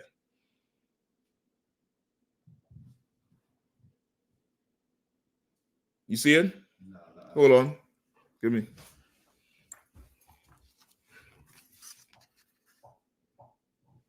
Right here. See that little black mark? Oh, That's not that. Yeah, that's not natural. Hold on. Yeah, that's it. My picture is to the left with a cross over it. So they probably block it out because of the cross. But it's that little black thing right there. That's not a hat or nothing. Okay. That little in the left corner, there's a black spot over some devil. He's saying that's him. He not prominent in the picture. He in the background. But we got to take a picture of this like it's, LeBron James. Right. Go ahead. My picture is to the left with a cross over it. Mm-hmm. Your son and Joe. Mm-hmm. My picture is to the left with a cross over it. Your son, Joe. This was a postcard in 1915 in America. You see Black history. For anybody who say we need to forget. For anybody who say we could move on. They're not all bad. They're this, that, the other. I want a giant poster when this place turns into a lake of fire. Gigantic. With the chariots and the lasers and everything and vengeance coming down from on high. I want to see it. Like I said, go ahead. I want that painted on the ceilings of my mansion. Like, God damn, you look up and you see and your son, hey, what's that? Yeah, that's the destruction of that place called America. And what's that over there? Right. Yeah, that place there is a place called Texas. It's evil as hell. These devils, Right. If you look closely, you see the little bones. Yeah, that's them. Right. That's them. Right. Go ahead, huh? I don't know. I want it in the face. Keep going. On August 1st, the Temple Daily Telegram coverage of the Stanley lynching took a strange turn. A page 3 headline said, "Web tightens around white man in the Grimes murder." In the piece, the white man Stanley mentioned before his death is identified as the drug-addled husband of W.R. Grimes' sister, who wanted Mr. Grimes and the Grimes family to suffer because his estranged wife had conferred with her brother about divorcing him. Sheriff Smith refused to comment on this possibility or the ongoing investigation that was being pursued in regards to it. So hold on. So this was some old Hatfield and McCoy bullshit. And this brother had to suffer. Right. And I believe even this account of it is tame. I have another book called Without Sanctuary. I didn't bring it with me. And I think they dragged him through the streets repeatedly. That's how his limbs broke off. Right? It wasn't just, they burned him and that. I think they dragged him through the streets. Dragged him back and forth because they was having and it says we were having a picnic. Right. That's what it says. We were having a picnic. And, then they hung him up. They hung him up and they put the loincloth over him because everything was burnt. You get the point? I believe this is a little tamer one. I'm going to double check. But that book, Without Sanctuary, I think I bought that for a few dollars. I believe that book is about $1,500 now. I think I bought that back in 2009. I got that, straight over Amazon as soon as I heard about it. It's like, damn near, this is the journalist's written version. But that's just pictures. It's just all pictures of all the lynchings, and then they're telling you about who is who. Right. They had this brother standing on the back of a wagon, like a pickup truck, and he naked, and they would just come and carve pieces of his skin off and whip him and do all kind of stuff to him, brother. And then they lynched him. Right. You get the point? Go ahead. I didn't mean to keep interrupting too. No, go ahead. But it's crazy too because I'm on TikTok on the lives. And watched a lot of the videos to try just pretty much just seeing what people are talking about. I always find it interesting how these devils, when you ask them, who do you think is the most evil person in history or the most evil people? And they always say Hitler or the Nazis. And I always laugh at that because that's the response I usually expect. And then I tell them, well, Hitler learned what he did from America. Right. Like nobody ever looks at the American people, these Caucasians here, and you never associate that level of evil to American people because the entire world doesn't view what happened to us as something that's bad. No. It's just like it's justice. Or, The victims are not important. right. Like if you want to know how valuable you are, look at the justice you get. Right. The justice you get determines how valuable you are. Right. You get the point? Like a white woman, she knows she's valuable. You know why? Because wars was fought over her. Amber Alert. You get the point? I'm a single white female. The cops gonna show up in droves. She sees how justice reacts for her. Right. She knows she's important. Right. Everybody wonder why it is we don't call the cops, why we don't want to get, help the police out. Because we see how justice reacts to us. And we're not important. Your numbers are important. Right. Your stats are important. But we are not important to you. Any more? He says, Sheriff Smith refused to comment on this possibility or the ongoing investigation that was being pursued in regards to it. But he did confirm that he thought that even if a white man had been involved, he still thought Stanley had done the killing. Brother.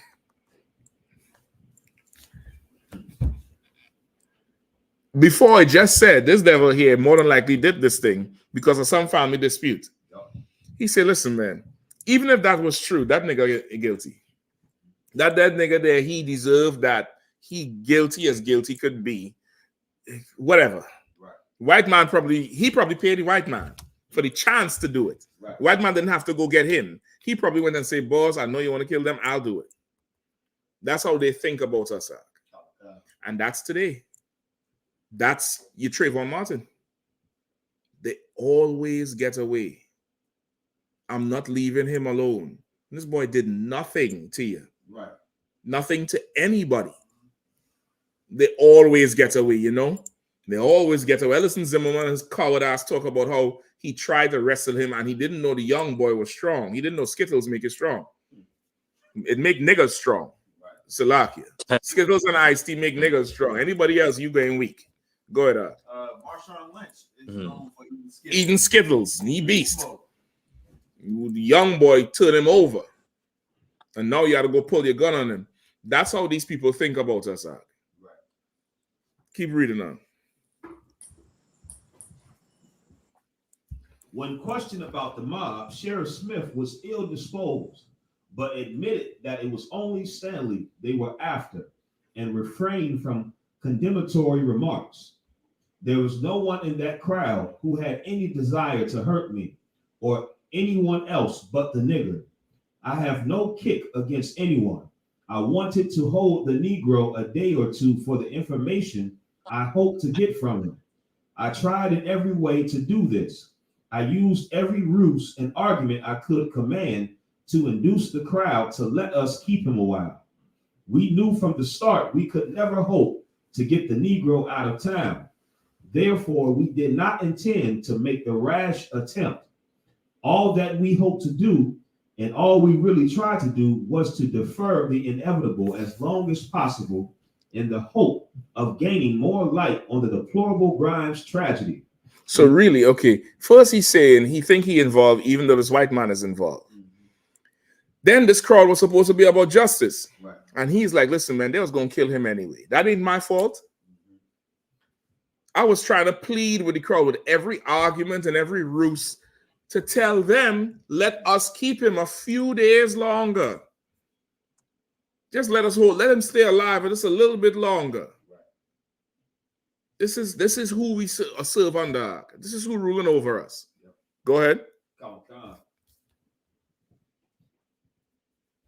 As long as possible in the hope of gaining more light on the deplorable Grimes tragedy, because we fear there were more people implicated and that there is much in the bloody tragedy that has never been brought to light. On August 2nd, Sheriff Smith said the white man theory had failed to develop and reiterated that he thought the Grimes murder was the work of one man, Will Stanley. On August 4th, the white man theory was revisited in the Daily Telegram when Mr. Grimes' shaving razor was found wrapped in a cap at Rogers. On August 5th, Bell County resident D.K. Northington and a group of like-minded skeptics of the lone black man theory found scraps of blood-stained underclothes in the remains of a recent campfire near a pool of water off the Santa Fe Railroad tracks, just southeast of the Grimes property. They also reportedly found an undershirt wrapped up and pinned to the bottom of the pool by a large rock. Law enforcement officials gave the recently discovered underclothes little credibility, and on August 8th, the Daily Telegram published a story introducing and emphasizing Will Stanley's alleged past criminal record, presumably to bolster the theory of Stanley's guilt. So hold on. This is 1915. Right. And they had to bring up your past to justify what they did. Go ahead, Shepard. Doesn't sound like George Floyd and every other black man. Brother, it's the same thing, huh? It's the same thing they've been doing. Nothing has changed. Absolutely nothing has changed. It's the same exact thing they do. They got to do that. Listen, tonight I'm watching a story on the news. I believe this broad is from either Howard or Catholic U. Some broad who was down in that 14th Street area. She went to shop, and this homeless brother came up and asked her to buy him some tea. I guess it was cold, something hot to drink. So she went and she bought him tea, bought him dinner, asked him how his health, bought him some medicine, and got him a hotel to stay for the night because it was cold. So she got so moved, she filmed it. She filmed the whole thing, walking him through the store. I don't know if she was an influencer or I don't think so. They say she's just a regular student. She got so moved by him, she filmed the whole thing, put it up on the internet, and started a GoFundMe for the brother to get him, whatever he needs. Brother, the GoFundMe in the space of about a week, 400,000 and change. Tonight, breaking news, Fox 5. Effing racist Fox 5 DC. What happens when you try to do something good for somebody and you find out he's no good for the community? So I'm like, what the hell are they talking about? They went and found a tape 5 years ago of this brother, allegedly, because I didn't see his face, but they have video and they show clear video of somehow the video in blurry arc. Where this other homeless person, a woman sleeping on the street, somebody run up on them, put a pillow over their head and get to work Mayweather on that head arc. The police say they arrested the person. They say the person is him. This was 4 years ago. 4 years ago, some homeless beef. GoFundMe put all the money on hold and said if anybody wants their money back, they could have it. This could have changed this brother's life. This could have changed him and whoever he wants on the street to have their life changed. 4 years ago, they bring this thing up.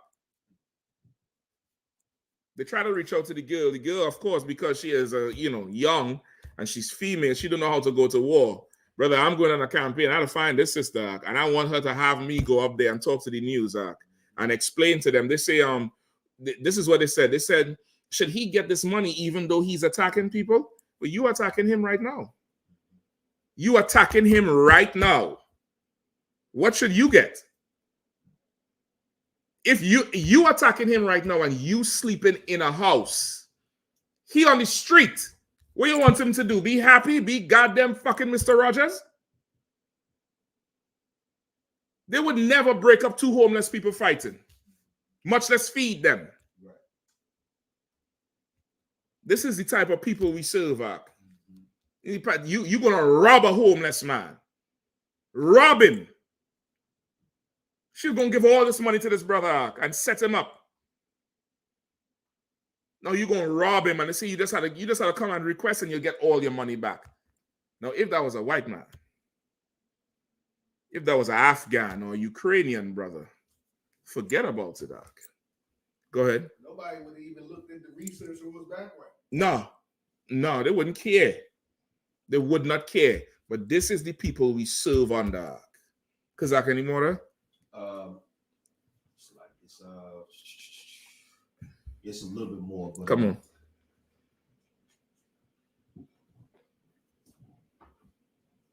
Law enforcement officials gave the recently discovered underclothes little credibility. And on August 8th, the Daily Telegram published a story introducing and emphasizing Will Stanley's alleged past criminal record, presumably to bolster the theory of Stanley's guilt, or perhaps ease the community of Temple's collective conscience, suggesting that even if Stanley had been innocent or partially innocent in regards to the Grime murders, he was surely guilty of other crimes. You understand? That's what they do today to us. Either to support the fact that they're weak evidence, right, or even if the evidence is just so weak, it's obvious he didn't do it, it's to ease the community's conscience. Right. Because the community's conscience was seared after George Floyd until that whole fentanyl thing come around.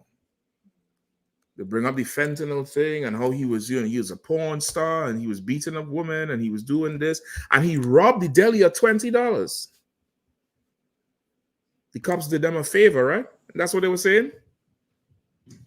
They've been doing that for the longest while, brother. 1915, you in 2023, and the same thing is happening. It's no different. Absolutely no different. We good with that? Anything else? Yes, sir. Good night, dog. I found her. Go ahead. Go ahead and play it out, dog. I found her, the GoFundMe page. I don't see the, she's a TikToker. She's from Cali, moved to DC.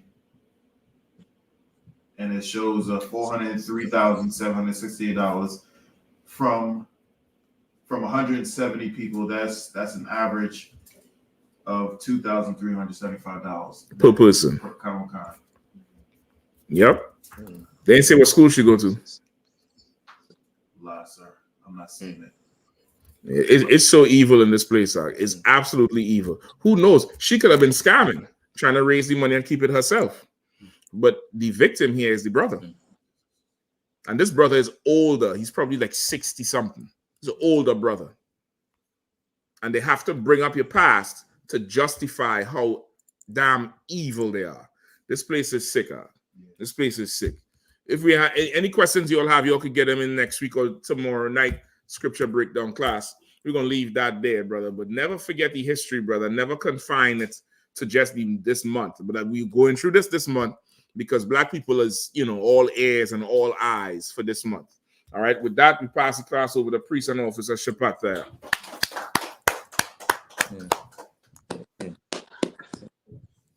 Let me grab the I.S.U.P.K. security announcements. The I.S.U.P.K. You could take the picture down too, You did? With I.S.U.P.K. out of 1 West 125th Street, Harlem, New York, and the Commander General Yahanna. New rules for brothers and sisters. When new brother and sister comes to the school, they are off limits for 6 months. They are to be saluted only. They're here to share themselves in the world. After 6 months, if a brother or sister has an interest in a particular person, he or she must get permission from the head to speak to a brother or sister.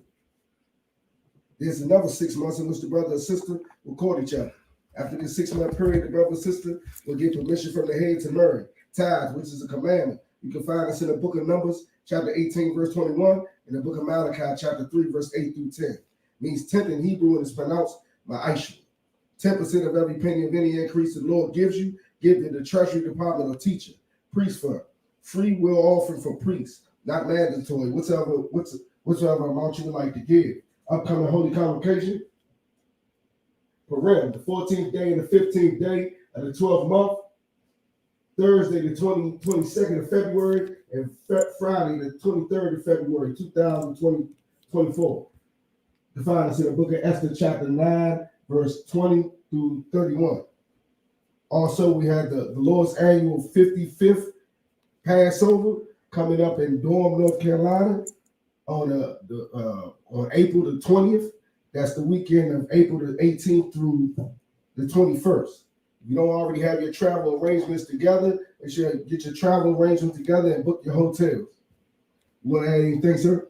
Nah, that's about it, brother. Come. Remind Occupant to check on social media such as ISUPK.com, Facebook, Twitter, YouTube, and so on. The I.S.U.P.K. I.S.U.P.K. events and materials. If a brother wants to be a trooper in the school, you should start wearing all black, which includes black boots, black shirts, black pants, black headband or scarf. And with that, I say I like him, which means to stand. Just do the salute, huh? We'll give it courtesy salute to the teacher, Minister Imam Shabbat, Mike, Barak, Yahweh Hashem Yahushua Barakatah. Yahweh Hashem Yahushua Barakatah. Yahanna, song, which means to turn. Sisters may stand. Mike, we'll give a courtesy salute to the sisters, Minister Imam Shabbat, Mike, Barak, Yahweh Hashem Yahushua.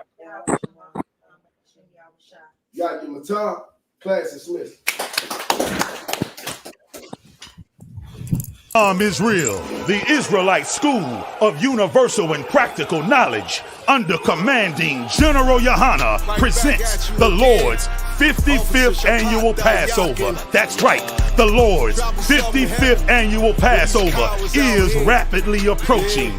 Commanding General Yahanna is calling for all blacks, Hispanics, and Native Americans to remember what the Lord did for us by saving us from our oppressors and choosing us to be a special people unto Him, the real Jews and Israelites. Passover will be held in Durham, North Carolina. Pay your Passover fee. Anyone 17 years of age or older must pay $200. Come and enjoy fresh lamb, unleavened bread, and the Spirit of Christ. Can't wait to see you all there, Israel. Shalom. Cabins on streets and corners, all is feeling righteous. Real particular, nobody else there to compare to. Train for war, men of war, and warlike apparel. Prefer our leaders, can't get between us.